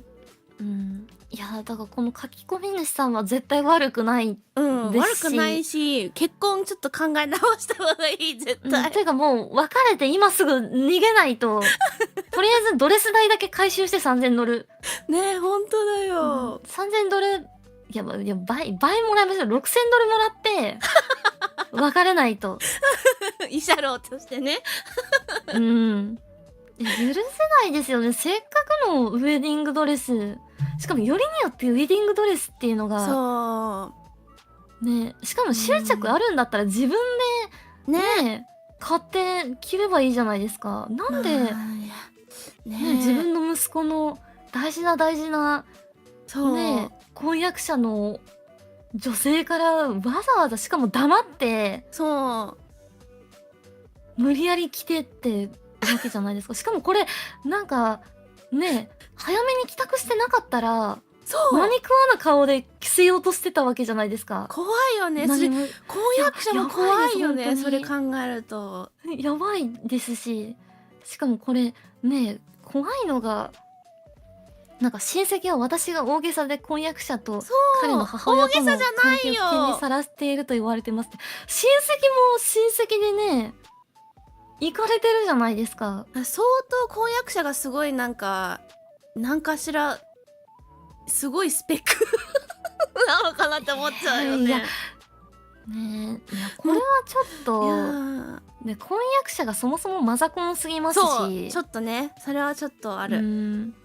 ちょっとねなんかマザコンはいいんだけど、こういうのはちょっとよく違うよね。そうなんか優先すべきね優しさといえどこれはちょっとモラル的になんか反してる気がそうしますよね。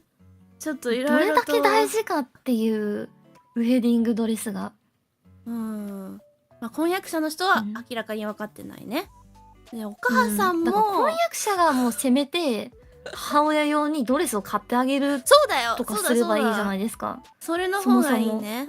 いやでもでもさちょっとやらない自分だって結構自分のお母さんがウェディングドレス好きってちょっとすごいてめえがママと結婚しろよって言って、ドレス投げつけて逃げるどっか行きましょう。もう日本来たらいいんですよ。慰めてあげないとかわいそうですよ、あまりにもね。本当にちょっとねこの投稿主さんは婚約者もやばいし、その母親もやばいし、自分の親戚もちょっとなんか、なんでだろう。本当婚約者が石油王じゃない限りこんなこと言う必要がないと思うんだよね。いや行かれすぎててもうなんかよくわからなかったですよね。ちょっと行かれすぎてる。ででもなんか日本はどうかわかんないけど、やっぱ結婚とか結婚式ってすごいプランニングするの大変じゃん。だから、結婚式関連でのこういうやばい話ってたくさんあるんだよレディットに。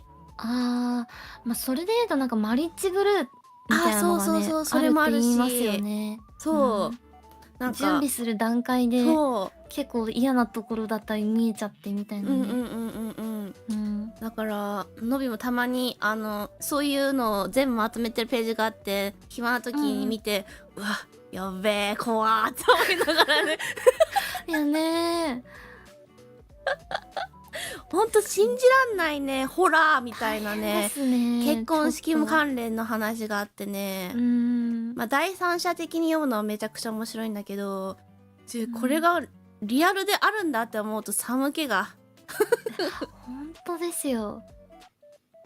本当によりによってね、もう婚約するまでそうだってもう結婚するもう準備できちゃってんねドレス買ってるから、ねいや出たのにっていうでもさそういう相手でもやっぱこういうことある。このまあでもこれが起きる前になんか婚約者ちょっとあれって思わなかったのかな。絶対こんなことする人だからさちょっと変わった人だったんだろうなって思うけどね、まだ多分これに至るまではきっとなんか母親思いなあーそっか息子さんっていう感じで見えてたのかもしれないですね。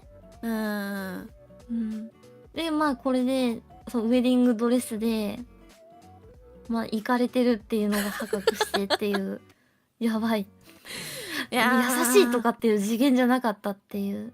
いやでもお母さんもね結婚式前に試着させろっていうのもおかしいよね本当に、ほんとせめて終わって後だよね。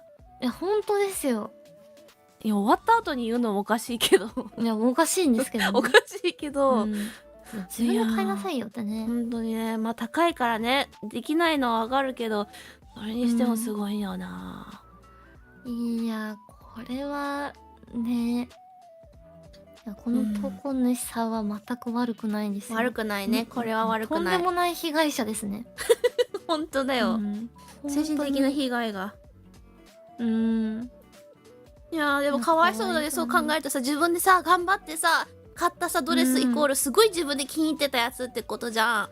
そうですよ。だからもうこれを着るためにやっぱりいろいろめちゃくちゃ頑張ったのに、もそうですよ。着れないってもう本当にいや絶対泣くわそんな。いやそうですよね。綺麗に着るためにダイエットしようとか。そうダイエットもしたしお金もいっぱい貯めたし、いろんなねいやーもうかわいそうすぎる本当に。いや本当にこれはちょっととんでもなさすぎる。ドレス代支払ってもらえたか後日談も気になる。まあねこの投稿によってはねその投稿主が後からね書いたりするのあるんだけど、これはねあったおなんて言ってるかなオーマイガーズはすごいめっちゃバズってびっくりしたって言って、婚約者が、ドレス代を払ってくれると言ってくれて、でもその代わりにその写真を消させろと。でその写真のコピーを絶対残さないこと、その後からお母さんに対してなんか言えないように、でお母さんに謝れと最後に婚約者との親戚のグループチャットを退会してで Facebook を最低1ヶ月間はログアウトする。ちょっとおかしくない？別れないとやばいこれおかしい、反省はしてないってことですよね。自分がやったことねに対して結局悪気はすぐに逃げて本当にすぐに逃げてこれはやばい、ちょっとこんなことでこんなやばいことがいっぱいずるずると出てくるとは。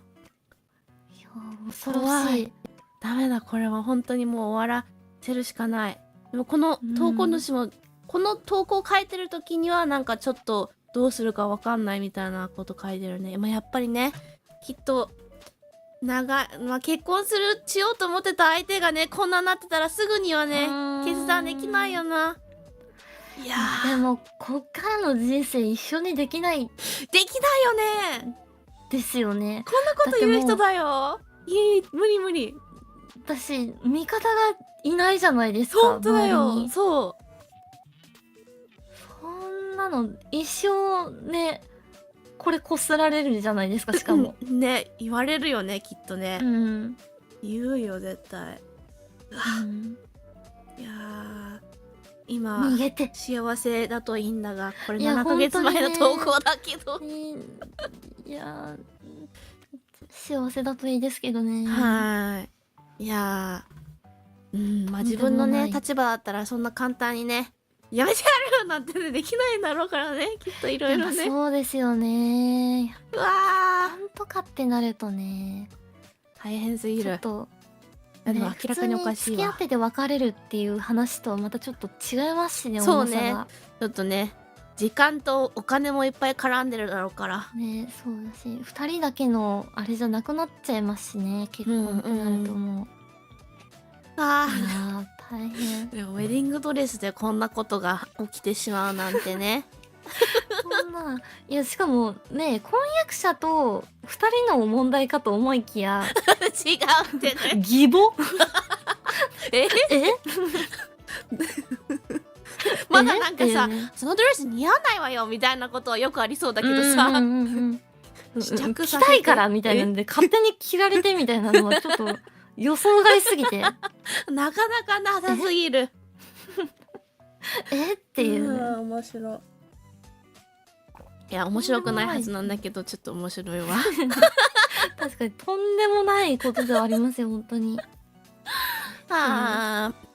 いやすこういうのごかったななんて言うんだっけ、うん言わないか、なんかうん言い方なかったっけ、なんかゴジラみたいな、なんとかそれなんとかペアレントか、モンスターペアレント、モンスターペアレントか、モンスターペアレントとは違うかこれは。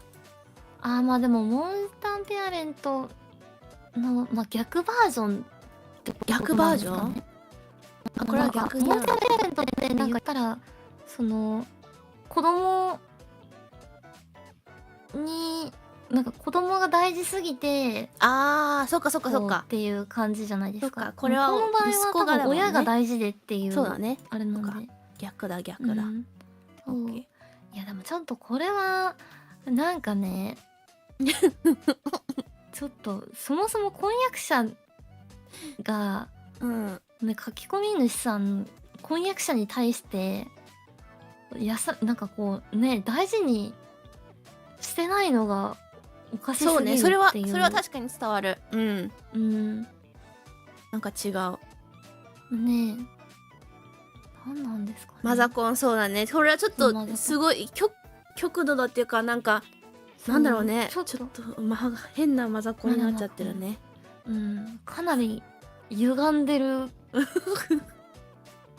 ていう感じですかね。まあ皆さん気をつけてください。いやーウェディングドレス着せてっていうね疑問さんいたらマジで速攻逃げてください。おかしいから確かに絶対おかしいから。しかも日本はねなんか結婚しなくてもなんかウェディングフォトを撮るみたいなのとかあったりするんですよ。そのドレスだけ着て写真撮るみたい誰でもな。できるの？なんかあるんですよ。へえ。じゃあそこ行なんかそれけばいいじゃん。こそ日本結構ここ数年でね結婚しないっていう選択をする方も増えてきてるので、もうね結婚式とか挙げる機会がないけどドレスは着たいっていう人の要望を応えるサービスみたいなのがちょこちょこあったりして。いいじゃん。じゃあそこにね通いまくればいい、いろんなドレス着て。そうもういろんなドレスねもう選び放題ですよ。そしたらお金払えばね。だからね婚約者にそれを勧めればいいんですよね。それ連れてってやれって。もう一緒にお母さんと写真撮ってあげな。そうもう私たちはもうこれでおしまいって。こんなサービスがあるから連れてってあげてって。じゃあねって。お金だけもらってね。だからついでに婚約者の方もこの書き込み主さんも婚約者に対してそのサービス代をもらいましょう、プラスで。買えるようにね。確かにそうね。いやもう本当だよ。これはもうドレス代その上にちょっといくらかもらうべきだ。これはもう。いや本当ですよ。倍もらっても足りないくらいですけどね、こんなの。とんでもないですよ。とんでもない。怖い。モンスター義母。モンスター義母。いやかなりホラーでしたね、内容がもう。ホラーでしたね。いやもう題名から何って感じだけど。ってね。でもちゃんとね、内容をね知った後になるほどっていう納得する題名ね。それもね面白いだけど。試着させろとおかしいよね。言われる？試着？どういうことって。そこ繋がんないよね最初ね。だって誰も考えないことだから。面白い。でしかもこれを誰もね、この書き込み主さんの周りは疑問に思ってないってことじゃないですか。本当にかわいそう。友達とか、いや友達は分かんない、親戚としか書いてなかったもんな。いやまあでも多分友達に話してもどうなのかなって思っちゃったから多分そうだよね、ここに来るんだろうね。書き込んだんでしょうね、きっとね。ここに来るんだろうね。まあ大丈夫。このネットのレディット民がみんなあなたの味方です。安心してください。日本にもいますよ、味方が。ここにもいっぱい味方がいます。安心してください。遠く離れた場所にいます、味方が。本当にかわいそう。ってこと。いやとんでもなかったですね。とんでもなかったです。じゃあ最後にもう一個だけ時間あるかな。はい。じゃあ最後に1個はこの9番に しようかなと思ってるんだけど。はい、了解です。とんだわがまま。タイトルからだいぶとんだわがまま野郎ですよ。最後いきます。これじゃない。はい。間違えてる。じゃあいきます。お店に私が食べられるものがないという理由で夫のお祝いディナーに参加しなかった私はクソ野郎ですか？ Am I the asshole for not attending my husband's celebration dinner due to the restaurant not having anything I could eat? もうタイトルからしてこれはちょっともうわかるけどな。わかるけどちょっと見てみましょう。はい。じゃあ私の夫は、過去2年間会社で昇進するために本当に一生懸命働いてきました。そして、ついに彼が望んでいた昇進を手に入れました。私は彼をとても誇りに思っています。お祝いとして彼の両親も含めみんなでお祝いのディナーに行くことになりました。私の夫はプライムリブが大好きで、私たちの地域にプライムリブを食べられるお店が一つしかないので、彼はそこのお店を選びました。ただし、私はステーキが得意ではありません。たまに食べますが、めったに食べません。私はチキンや魚の方が好きです。出かける前にメニューを調べたところ、そのお店は現在限定メニューしか提供していませんでした。魚のメニューが1つとチキンのメニューが2つしかなく、どれもあまり美味しそうではありませんでした。私は夫に他の店を選ぶように提案しましたが、彼は断りました。理由としては、このお店にはめったに行かないが、地域内の他の店は頻繁に行くからと。確かにそうですが、その他のお店の方が、メニューの種類が豊富で、みんな何かしら好きなものが食べられます。彼は魚やチキンをマリネやソースなしで調理してもらうように頼むことを提案しましたが、私はキッチンスタッフに迷惑をかけたくないので断りました。次に彼はみんながメインディッシュを食べている間に、私はデザートを注文し、みんなが食べ終わったら、食べ終わった後、私がちゃんとした夕食が取れるように私の好きな場所に連れて行ってくれると提案しました。その間に彼と子供たちはデザートを食べると。ですが、私はちゃんとした食事をせず、周りが楽しんでいるのに私は楽しくないという状況になりたくなかったので、ディナーに行かないことにしました。夫は大事な人たちみんなとお祝いしたいからと私に来てくれと頼みました。だが私は再び断り、遅れそうな彼を見送りました。彼は言ったのですが、1時間後ぐらいに子供たちとお持ち帰りの箱を持って帰ってきました。彼は子供たちがなぜ私が行かなかったのかを尋ね続けるのに嘘をつくことができなく、私が悪く見えないような言い訳も思い浮かばなかったので、お店ではお持ち帰り用の注文を取り、祖父母が孫たちと少し時間が過ごせるよう駐車場でおしゃべりをして帰ってきたと。私は普通にディナーをすべきだったと言いましたが、彼はこの状況で子供たちといるのが居心地悪いし、私が家族全員でお祝いしてほしかったのを分かっていたなら、わがままな食べず嫌いこれは一晩ぐらい我慢すべきだったと言います。ですが、彼は本当に家族全員でディナーを食べたかったなら、全員が楽しく食べられる豊富なメニューがあるお店を選ぶべきだったと私は考えています。私はクソ野郎ですか？これはノビはこの人はクソ野郎だと思うけどね。いや私はクソ野郎だと思いますけどね。いやそうでしょ。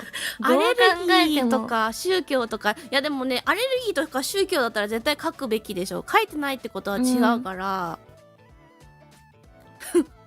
そうですよね。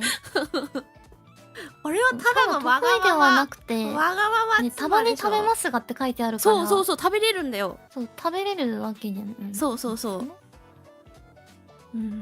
だから食べれるし、でも食べれるはいいんだけど、メニューにチキンと魚のものあったんだよ。そこ美味しそうじゃなかったけどあったんだよ。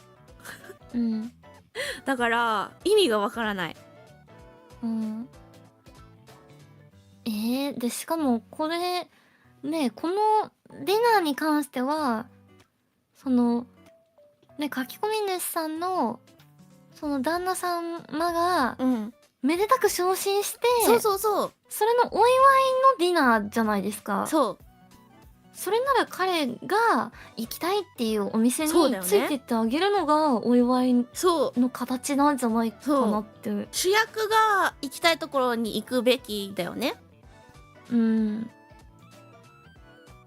だからこれはもう悪いとしかでもこの人自分が悪くないって自分が悪くないと本当に思ってるみたいね、終わり方からすると。ね。まあなんか言いたいことはわかるんだけど、いや違う、あなたが悪い。それこそね、本当に一晩くらいね、言ったらもう一日の中で3回ある食事のうちの1回なわけじゃないですか。でお祝いの形でね、しかもね、わざわざこうね、じゃあね、そんな言うんだったら、じゃあこういう風にしてもらうっていろいろ提案してくれてるのに、いやいい、めっちゃ旦那さんこれ優しいよね、いろいろ提案してくれてね。そうなんですよ。いやでもいいってこのお店嫌って言ってて、もう子供じゃないんだから子供より子供だよ、自分の子供。そうですよ。ほんとでもでね、提案がねめちゃくちゃ優しい。ちょっと優しすぎるんじゃないかって思うぐらい優しいなとは思ったね。でしかももう最後の方かわいそうですよね。1時間ぐらいで持ち帰りの箱持ってきて帰ってきてっていうね。せっかくお祝いのディナーだったのに、確かにせっかくだったらね、家族みんなでね、親戚も来てもらってっていう形ですから、みんなでワイワイしたかったわけじゃないですか。もうね、みんながディナー食べてるのに私だけデザートなの嫌っていう。でもこれさ、翻訳してる時に何この人言ってんだって思いながらなんかね、なんかもう書き込み主さんは多分もう自分が中心に世界が回ってしまっているタイプの方でね、多分普段からそうなんでしょうね、きっとね。でもそれに付き合い慣れてんのかわかんないけど、旦那さんちょっと優しすぎるし、すごくちょっとなんか大変だな普段からって思った。でしかもこれ1時間くらいで帰ってきたってことは、やっぱりいやこれどうせこのまま楽しく帰ってきても機嫌悪くなってんだろうなって思ったんでしょうね。なるほどね。うん。結確かに。局なんか、私に来てって言ってたのに、私抜きでも楽しくやってたじゃないっあ、そういうてことだ。うわ、言われることを予測して持ち帰りで帰ってきたのかめっちゃなとかって優秀じゃん、思っちゃって。この旦那。そう、もう、かわいそう。せっかく昇進して、そう。おめでたいのに、こんな、ね、一番なんならお祝いしてほしい人にそうね。祝ってもらえないっていうう。ん。ね言ったら、ね、普段行かないお店だから行きたいんだっていう理由だったじゃないですか、これね、書いそうてあるから。そうそう。でもこれ、見てる感じ、多分この、ね、あの、旦那様は、きっと、普段自分でここ行きたいみたいなことを言うタイプじゃないんだろうかもなね、そうって思ったりね。やっぱすると。この投稿主の行きたいところにいつも付き合ってあげてるんだろうなってね。うん。そう、だからいつも行ってないんだけど、ここ行きたいんだよねな。っていう、うんあれだったんでしょうね。うんう。ん。そう、だからねっていう。いや、本当にね、もう不憫で仕方ないっていう、もうかわいそすぎるっていう。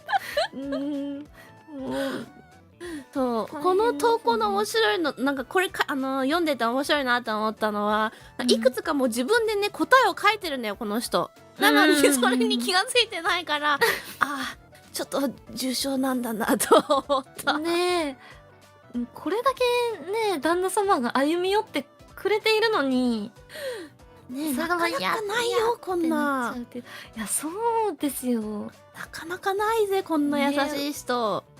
いや、本当ですよね。うん。食べず子供嫌い。たちもね、なんか子供がかわいそうや、かわいそうって本当にこれも。ね、なんかせっかくみんなでお祝いできると思ってたのに、うん。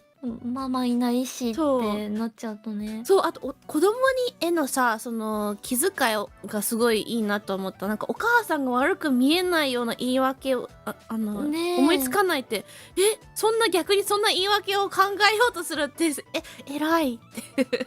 ねえ、本当に。で、やっぱこれでね、いや、ちょっとママは今ご機嫌斜めだからとかって言うと、うん。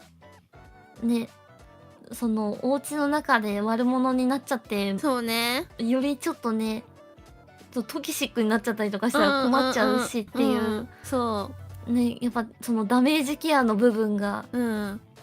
必要になっちゃうからね。かなり、働きかけていますよね、子供たちに対しても。うん。いやいやー、だからー。旦那様がとてもいい人だっていうことを、うんうんうん。うん、そうね。ちなみにこれね、後日談が少しあってね、うんまあ、レディットの民たちは容赦なくね、ボコボコにしたんですよ、この人のことを。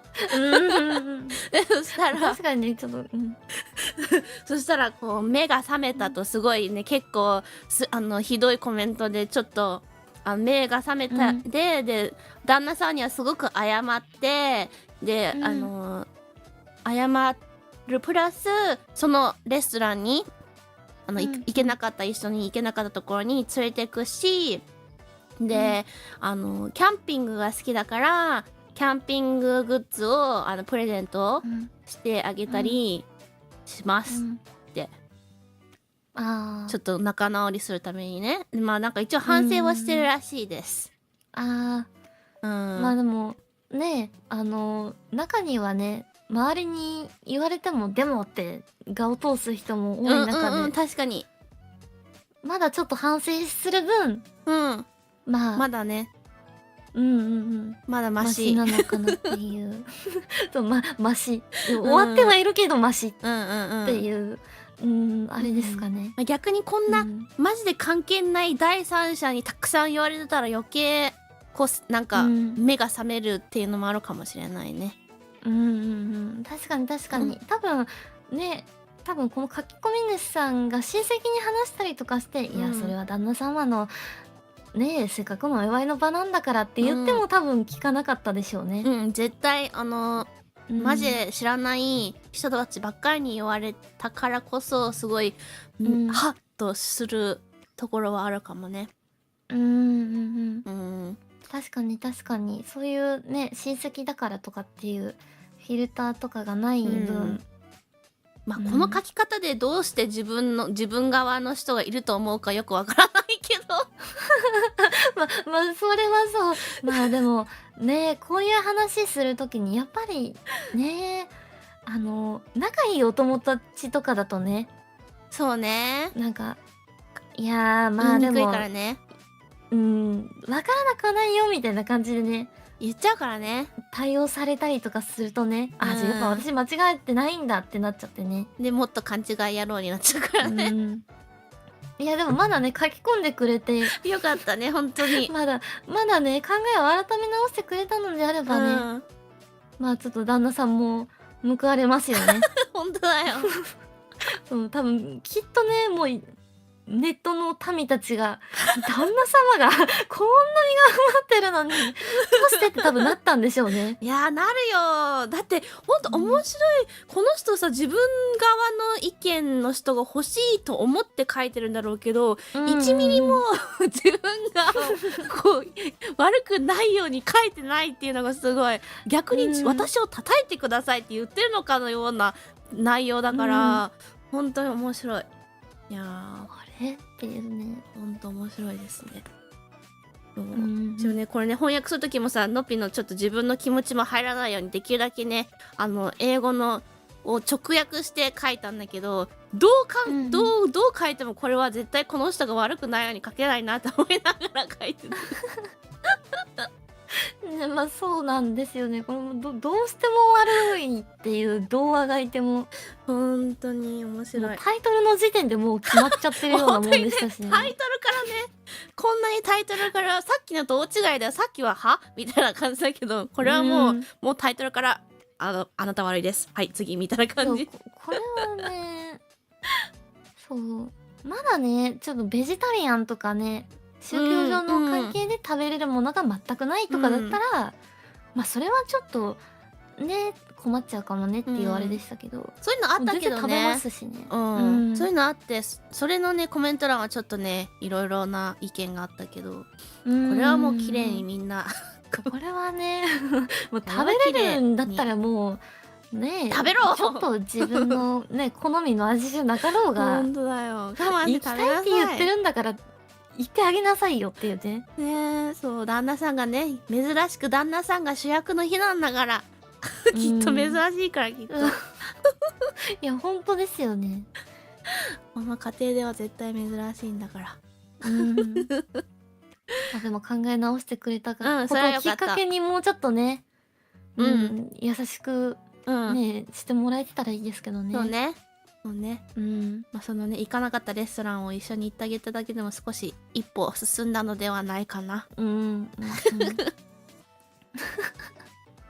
チャンネルの離婚相談版みたい。あ、そういうのがあるんだ、2チャンネルとかも。あ、そうなんですね。私はあんま掲示板はなんか、2ちゃんはなんか有名なスレのなんか投稿の文みたいな、初書き子どもみたいな、ああいうなんかネタ系のあれしか知らないので、それちょっとディープめのところはね、怖くて見れないんですよね。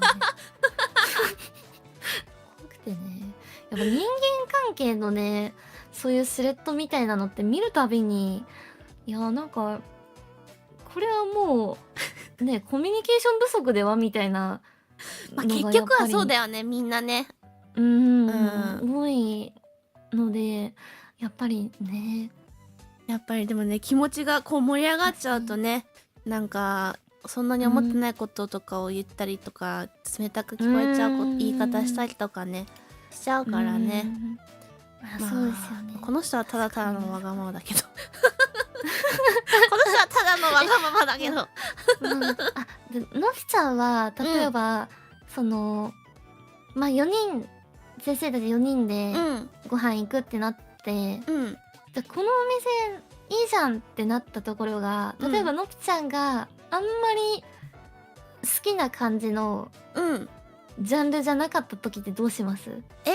絶対なんか食べれるメニュー基本あるから1個ぐらいは、うんうん。それがそのアペタイザーみたいなものだったとしても、うんうん。だからそれが食べれるんだったらそれをなんかメインディッシュじゃないものでも頼んでそれを食べるかもしれない。あ、じゃあ、あんまりだなみたいなことは言わないってことですか？あ、言わない。なんならだってなんか、のっぴちょっとラーメンうんうんうん。醤油ラーメンが苦手なんだけど、なんかうんうんうんお友達と日本に行った時にラーメン屋さん行って醤油ラーメンしかないとこ行って、そこの餃子だけ食べたよ。なるほど。優しい。そういうの全然ちょっと確かにのびもなんか好き嫌いは、まあ、好き嫌いっていうのか分かんないけど好みが結構あるから、でも全然メニューちゃんと見れば何かしら一つぐらい好きなものとか食べれるものあるから、それでまだお腹空いてたら帰ったらなんか食べればいいやって思うから。優しい。そうなんですね。私は仲いい友人だったら、うん。私は苦手なんだけど、どうしても行きたいって聞いて、あ今日はこの気分なんだよねって言われたら、よしじゃあ行こうってうんうん言ってうんうん行くって感じですかね。とりあえず自分は苦手だっていうことは伝えますかね、一旦。なんか例えばさニンニク専門店とかっつって、ニンニクしかなくてあーニンニクが苦手だったらうんさすがに言うと思う。あー、でもなんかまあラーメン屋さんぐらいだったらさ基本餃子とかチャーハンとかあったりするじゃん。だからいいんだけど、本当にラーメンしかない醤油ラーメンだけみたいなとこだったらさすがに言ってたとは思う。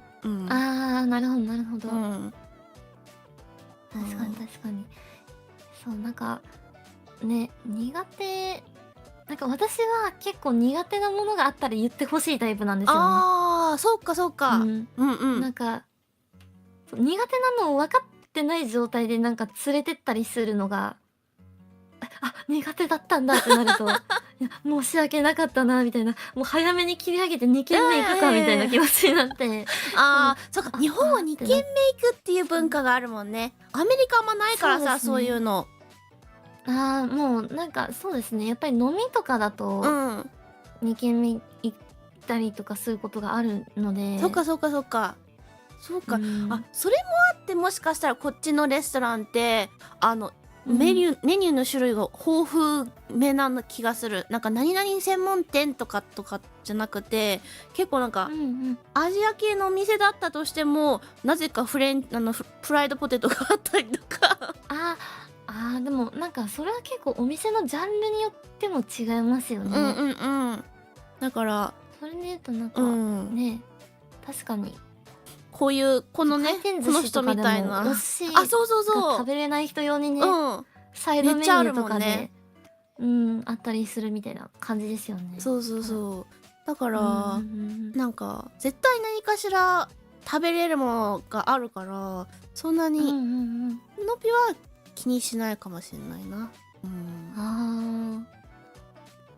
るほど。なんか私はなんかそれでもし言えない間柄だったら言わずに合わせて苦手なもの食べちゃいますかね。それこそいや絶対それは言った方がいいって。だってさ辛い思いしながら食べてるってことでしょ。間柄だったら言わない。友達だったら言いますけど、それこそこの先生とご飯行く時とかだったら言いますよ。でもそれこそもう学園スタッフさんとか聞いてますか、学園スタッフさん。仲良しな間柄とまた違うじゃないですか。そのお仕事上で関わる方とかね、仕事上でそのお付き合いがある方と会食みたいなのに行ったりとかする場合はもう苦手なものでも食べますね。そっか、まあ確かにでもなんか状況によるな。でものびもそんな苦手なものを我慢して食べなきゃダメっていう状況あったかな。思い出せないな。ないな。私は一回なんか友人にパクチー鍋が食べたいって言われて、ダメじゃんパクチー、猫ちゃん。そうおかわり自由でパクチー山盛り食える場所がある。やばすぎ。どうしても行きたいってでもさ、その人もちょっと悪いよね、それは。その人悪いよね。そうだってなんですよねパクチーってさ、だから苦手な人多いじゃん。そうなんですよ。で、私はもう苦手だって伝えてるんですけど、伝えてそんのの上でどうしても行きたいって言われて、他に探しないよ、連れてく人。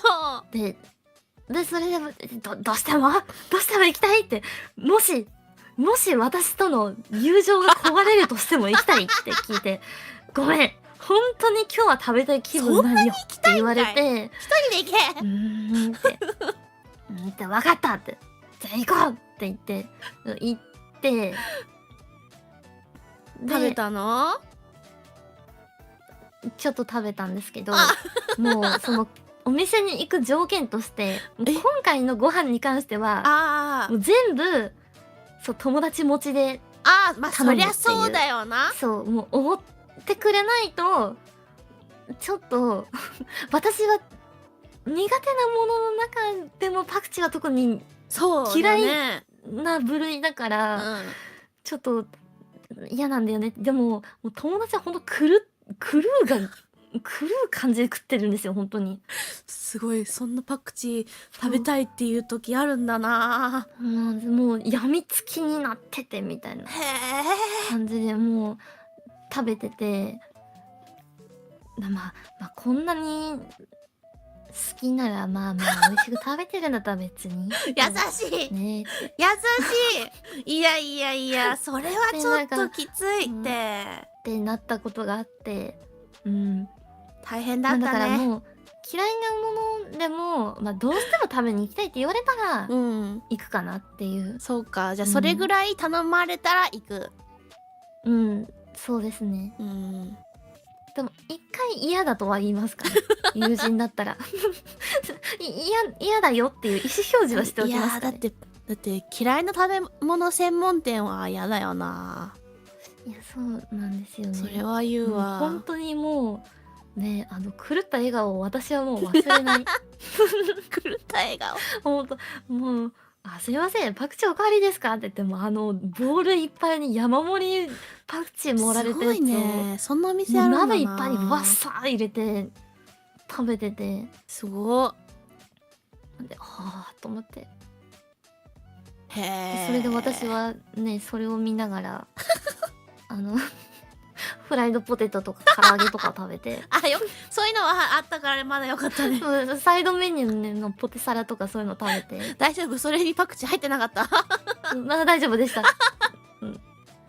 ポテサラの付属でレタスが敷かれてたんですけど、これもパクチーだと思って2回身構えたんですけどレタスだレタスむしゃむしゃ食べていやーすごいな。いやのびは多分例えばなんか生玉ねぎ専門店とか嫌いだから生玉ねぎが行こうって言われたら絶対やだっていう逆になんならのびにお金を払ってレンタルマンみたいなのいるじゃん。そういうのなら使うんだったらいいけどレンタルのぴちゃんそうレンタルのびならいいけど確かにお金もらってもよかったかもしれないちょっとね確かにだからもうさすがにその日は、その友達と、ご飯終わって、別れた後に、ラーメン屋さんに行きました。一蘭に行って一蘭をズドってすすってうまそううめってなって帰りましたそれでね自分の機嫌を取り戻してそうだよね。だって嫌いなものがずっと目の前に置いてあるんだもん。そうなんですよね。しかもパクチーってねやっぱ香りが独特じゃないですか。って言うよね嫌いな人はね。やっぱりね口の中で入れるとずっと残っちゃうんですよね。それはもうね上書きするしかないと思う。もうね好きなもんで上書きしよう、それはもう。いやこれはねでもちょっと好き嫌いはね難しいですよね。まあねかなり偏食な友達がいて私の。どれぐらい？生ものダメで野菜もダメでっていう。いるよな。いるよね。もうなんかほぼお菓子とかほんともうジャンクフードとかで生活してるみたいな子がいるんですけど、その子とご飯行こうって言われた時どこ行く？すごい困るんですよ。どこ行くのが正解なんだってなって。その子に決めさせればいいんじゃないのそれ。そうだからまあ大体なんかどこ行きたいって聞くんですけど、うん。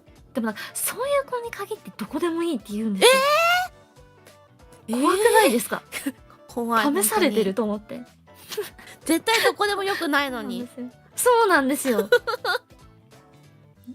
でもいいはずはないんですけど、どこでもいいとかって言ったりするんで。どれだけ自分が人に迷惑をかけてるか分かってないの。これね、かなり難しいっていう。いやー、それは、いやー、のっぴそこまで変な染色の人いないなあ、でもそれ、まあでもそれが一番ですよ、やっー。ぱりね。なんならうちが一番、好き嫌い多いからなーとかってよくなんかからかわれたりするけど、あそうでもないはずだけど、みんなが、うん。みんなと比べたらそういう風に見えちゃうってだけで。うんいやー、そうか。いや、でもね、やっぱ妥協は必要ですよ。ある程度の。そう。まあね、まあ、ね、もうそれこそもう毎日一緒にご飯を食べるとかだったら、ちょっと我を通してもいい時もあるかもしれないですけど、ね、たまにのね、一緒に食べに行くご飯くらいは、そうね。ね、しかもね、完全に食べれないものがないっていう状況じゃなかったですしね、今回のこのそう。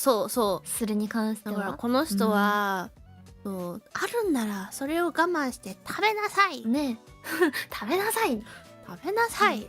言う側なのに言われる側になってどうする？本当にね。とんでもなかったですね。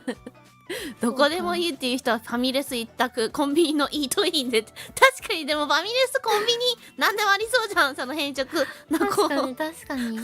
でもな、たまにさ、友達と行くのにさ、毎回ファミレスとか毎回コンビニ嫌だよな。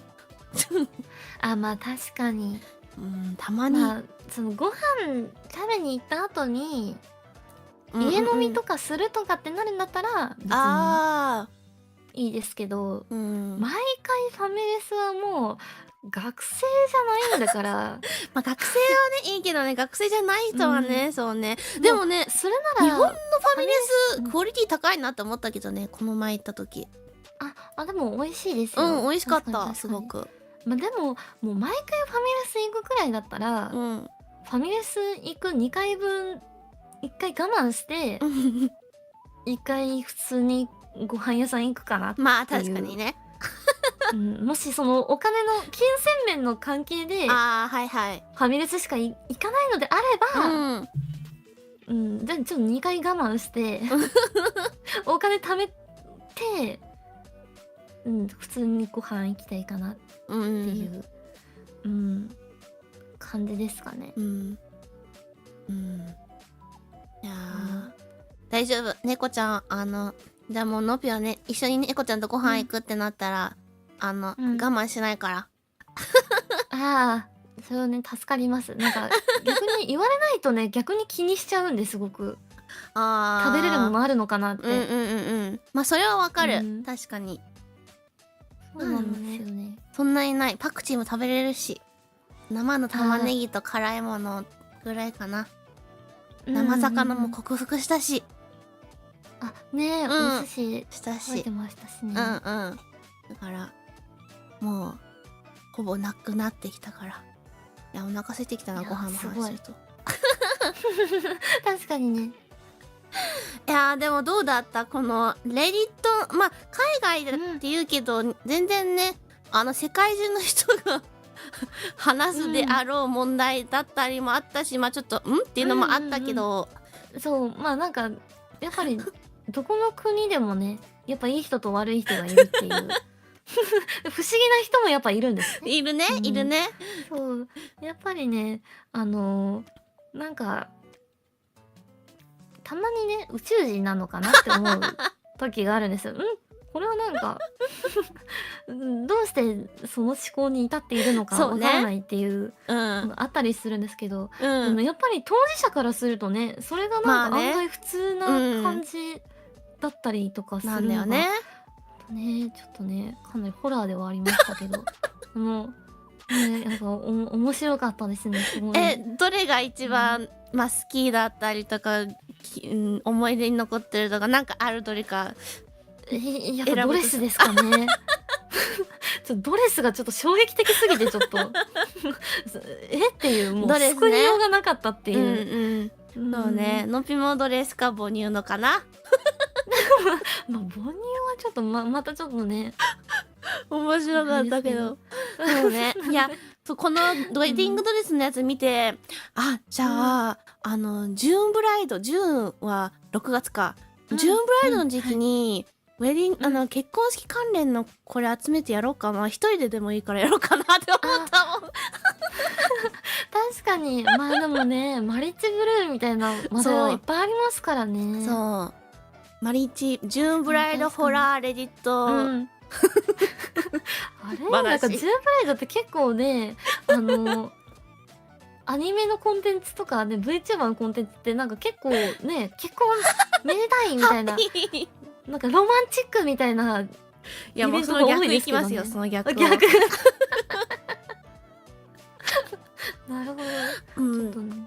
いや面白いのがいろいろあるからね、ちょっと本当に考えてる。いやでもちょっと面白いですね。はい。いやじゃあまあこれでまあ今回は結構ね抑えめな話しか選ばなかったから、もうちょっと次はインパクトあってもいいかなとは思ったかもしれない、個人的には。いやもうね、結構インパクトすごくありましたけどね。すごくあった？後半特に。後半特になんか、徐々になりましたけど。増えていくね。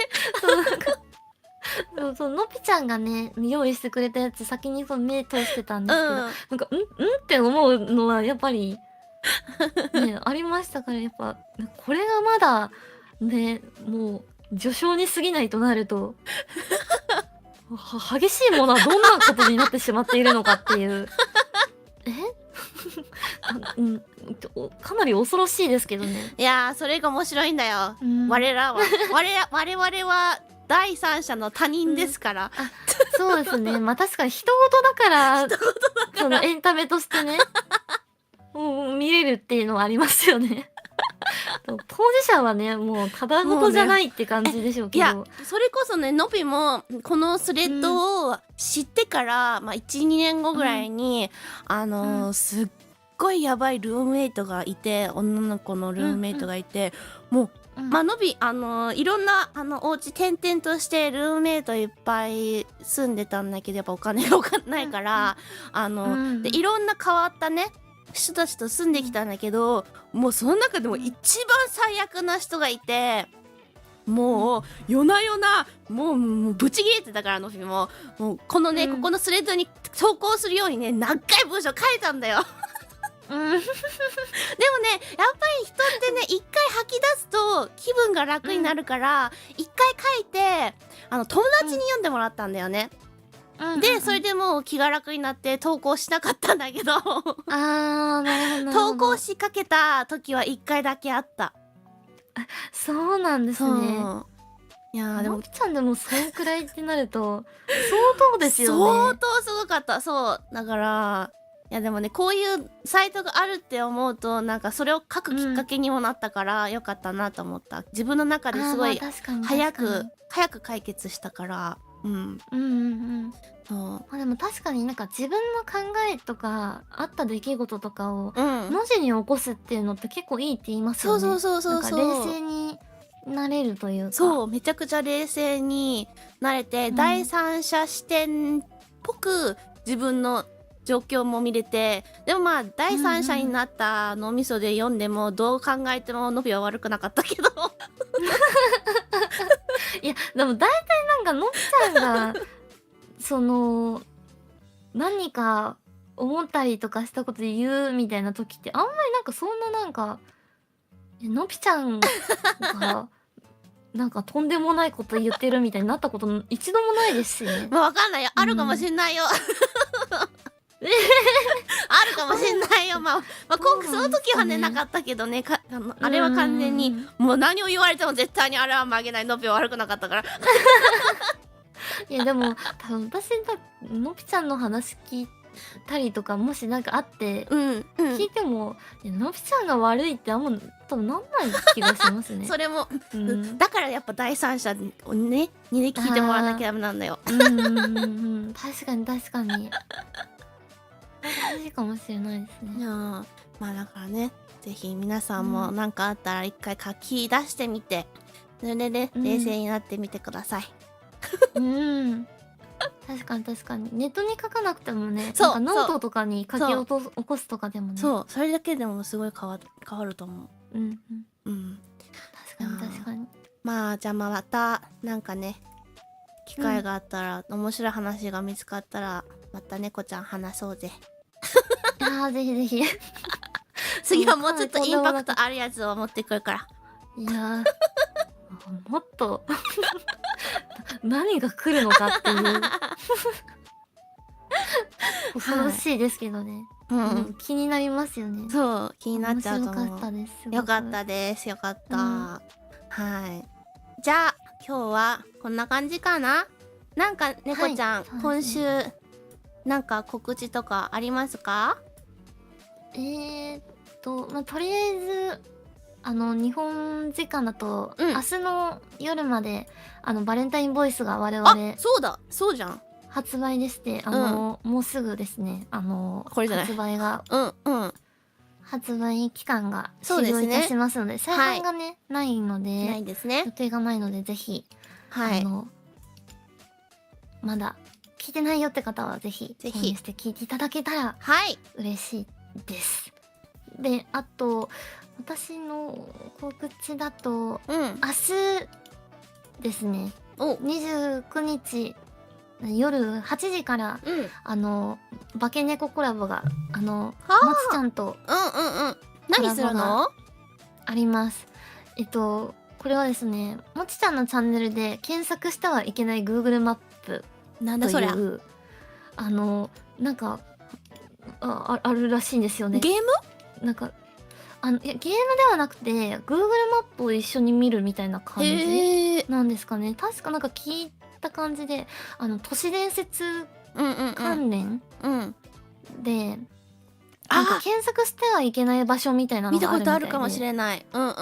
それをなんか Google マップでもちちゃんと一緒に巡るっていう。なるほどね。たまにいる、なんか変な人とか変なもの映ったりしてるからね。そうですそうです。なんかそういう感じなんですかね。なんかそのもちちゃんにお誘いいただいたので、一緒に見てみようと思います。これでね、もし私に何かあったらもぴちゃんに助けをSOS を出そうと思います。わかりました。何があったらちょっと魔法でなんとかしてください。魔法でなんとかします。頼みます。本当に。じゃあのぴょんね、日本時間の金曜日にね、桃鉄のコラボがあるぐらいなので、それにみんな遊びに来てください。で、もう一個あるね。今週ね、3日が我らがもちちゃんの誕生日ですので、ハッピーバースデー。皆さんもちちゃんのねスケジュールに確か誕生日配信するって書いてあったので、時間ちょっとなんだっけ、みんなねスケジュール確認してあげて、みんなでお祝いしに行きましょう。いやめでたいですよ、とっても。今なんかね、お誕生日のお祝いのハッシュタグみたいなのもツイートされてるので、ぜひお誕生日のファンアートだったり、おめでとうの言葉だったり、ハッシュタグ使ってツイートしてみてくださいませ。してあげてください。はい。じゃあまあこんな感じかな。今日はもう告知的な感じですかね。オッケー。じゃあなんだ、おつエネループで終わりましょうか。でまた次のねエネループコラボエネルーペコラボはね6ヶ月後にならないことをそうですね。また近いうちにね、近いうちにやりましょう。やりましょう。はい。はい。じゃあ、おつエネルーペで終わりましょう。はいせーの。おつエネルーペバイバーイ。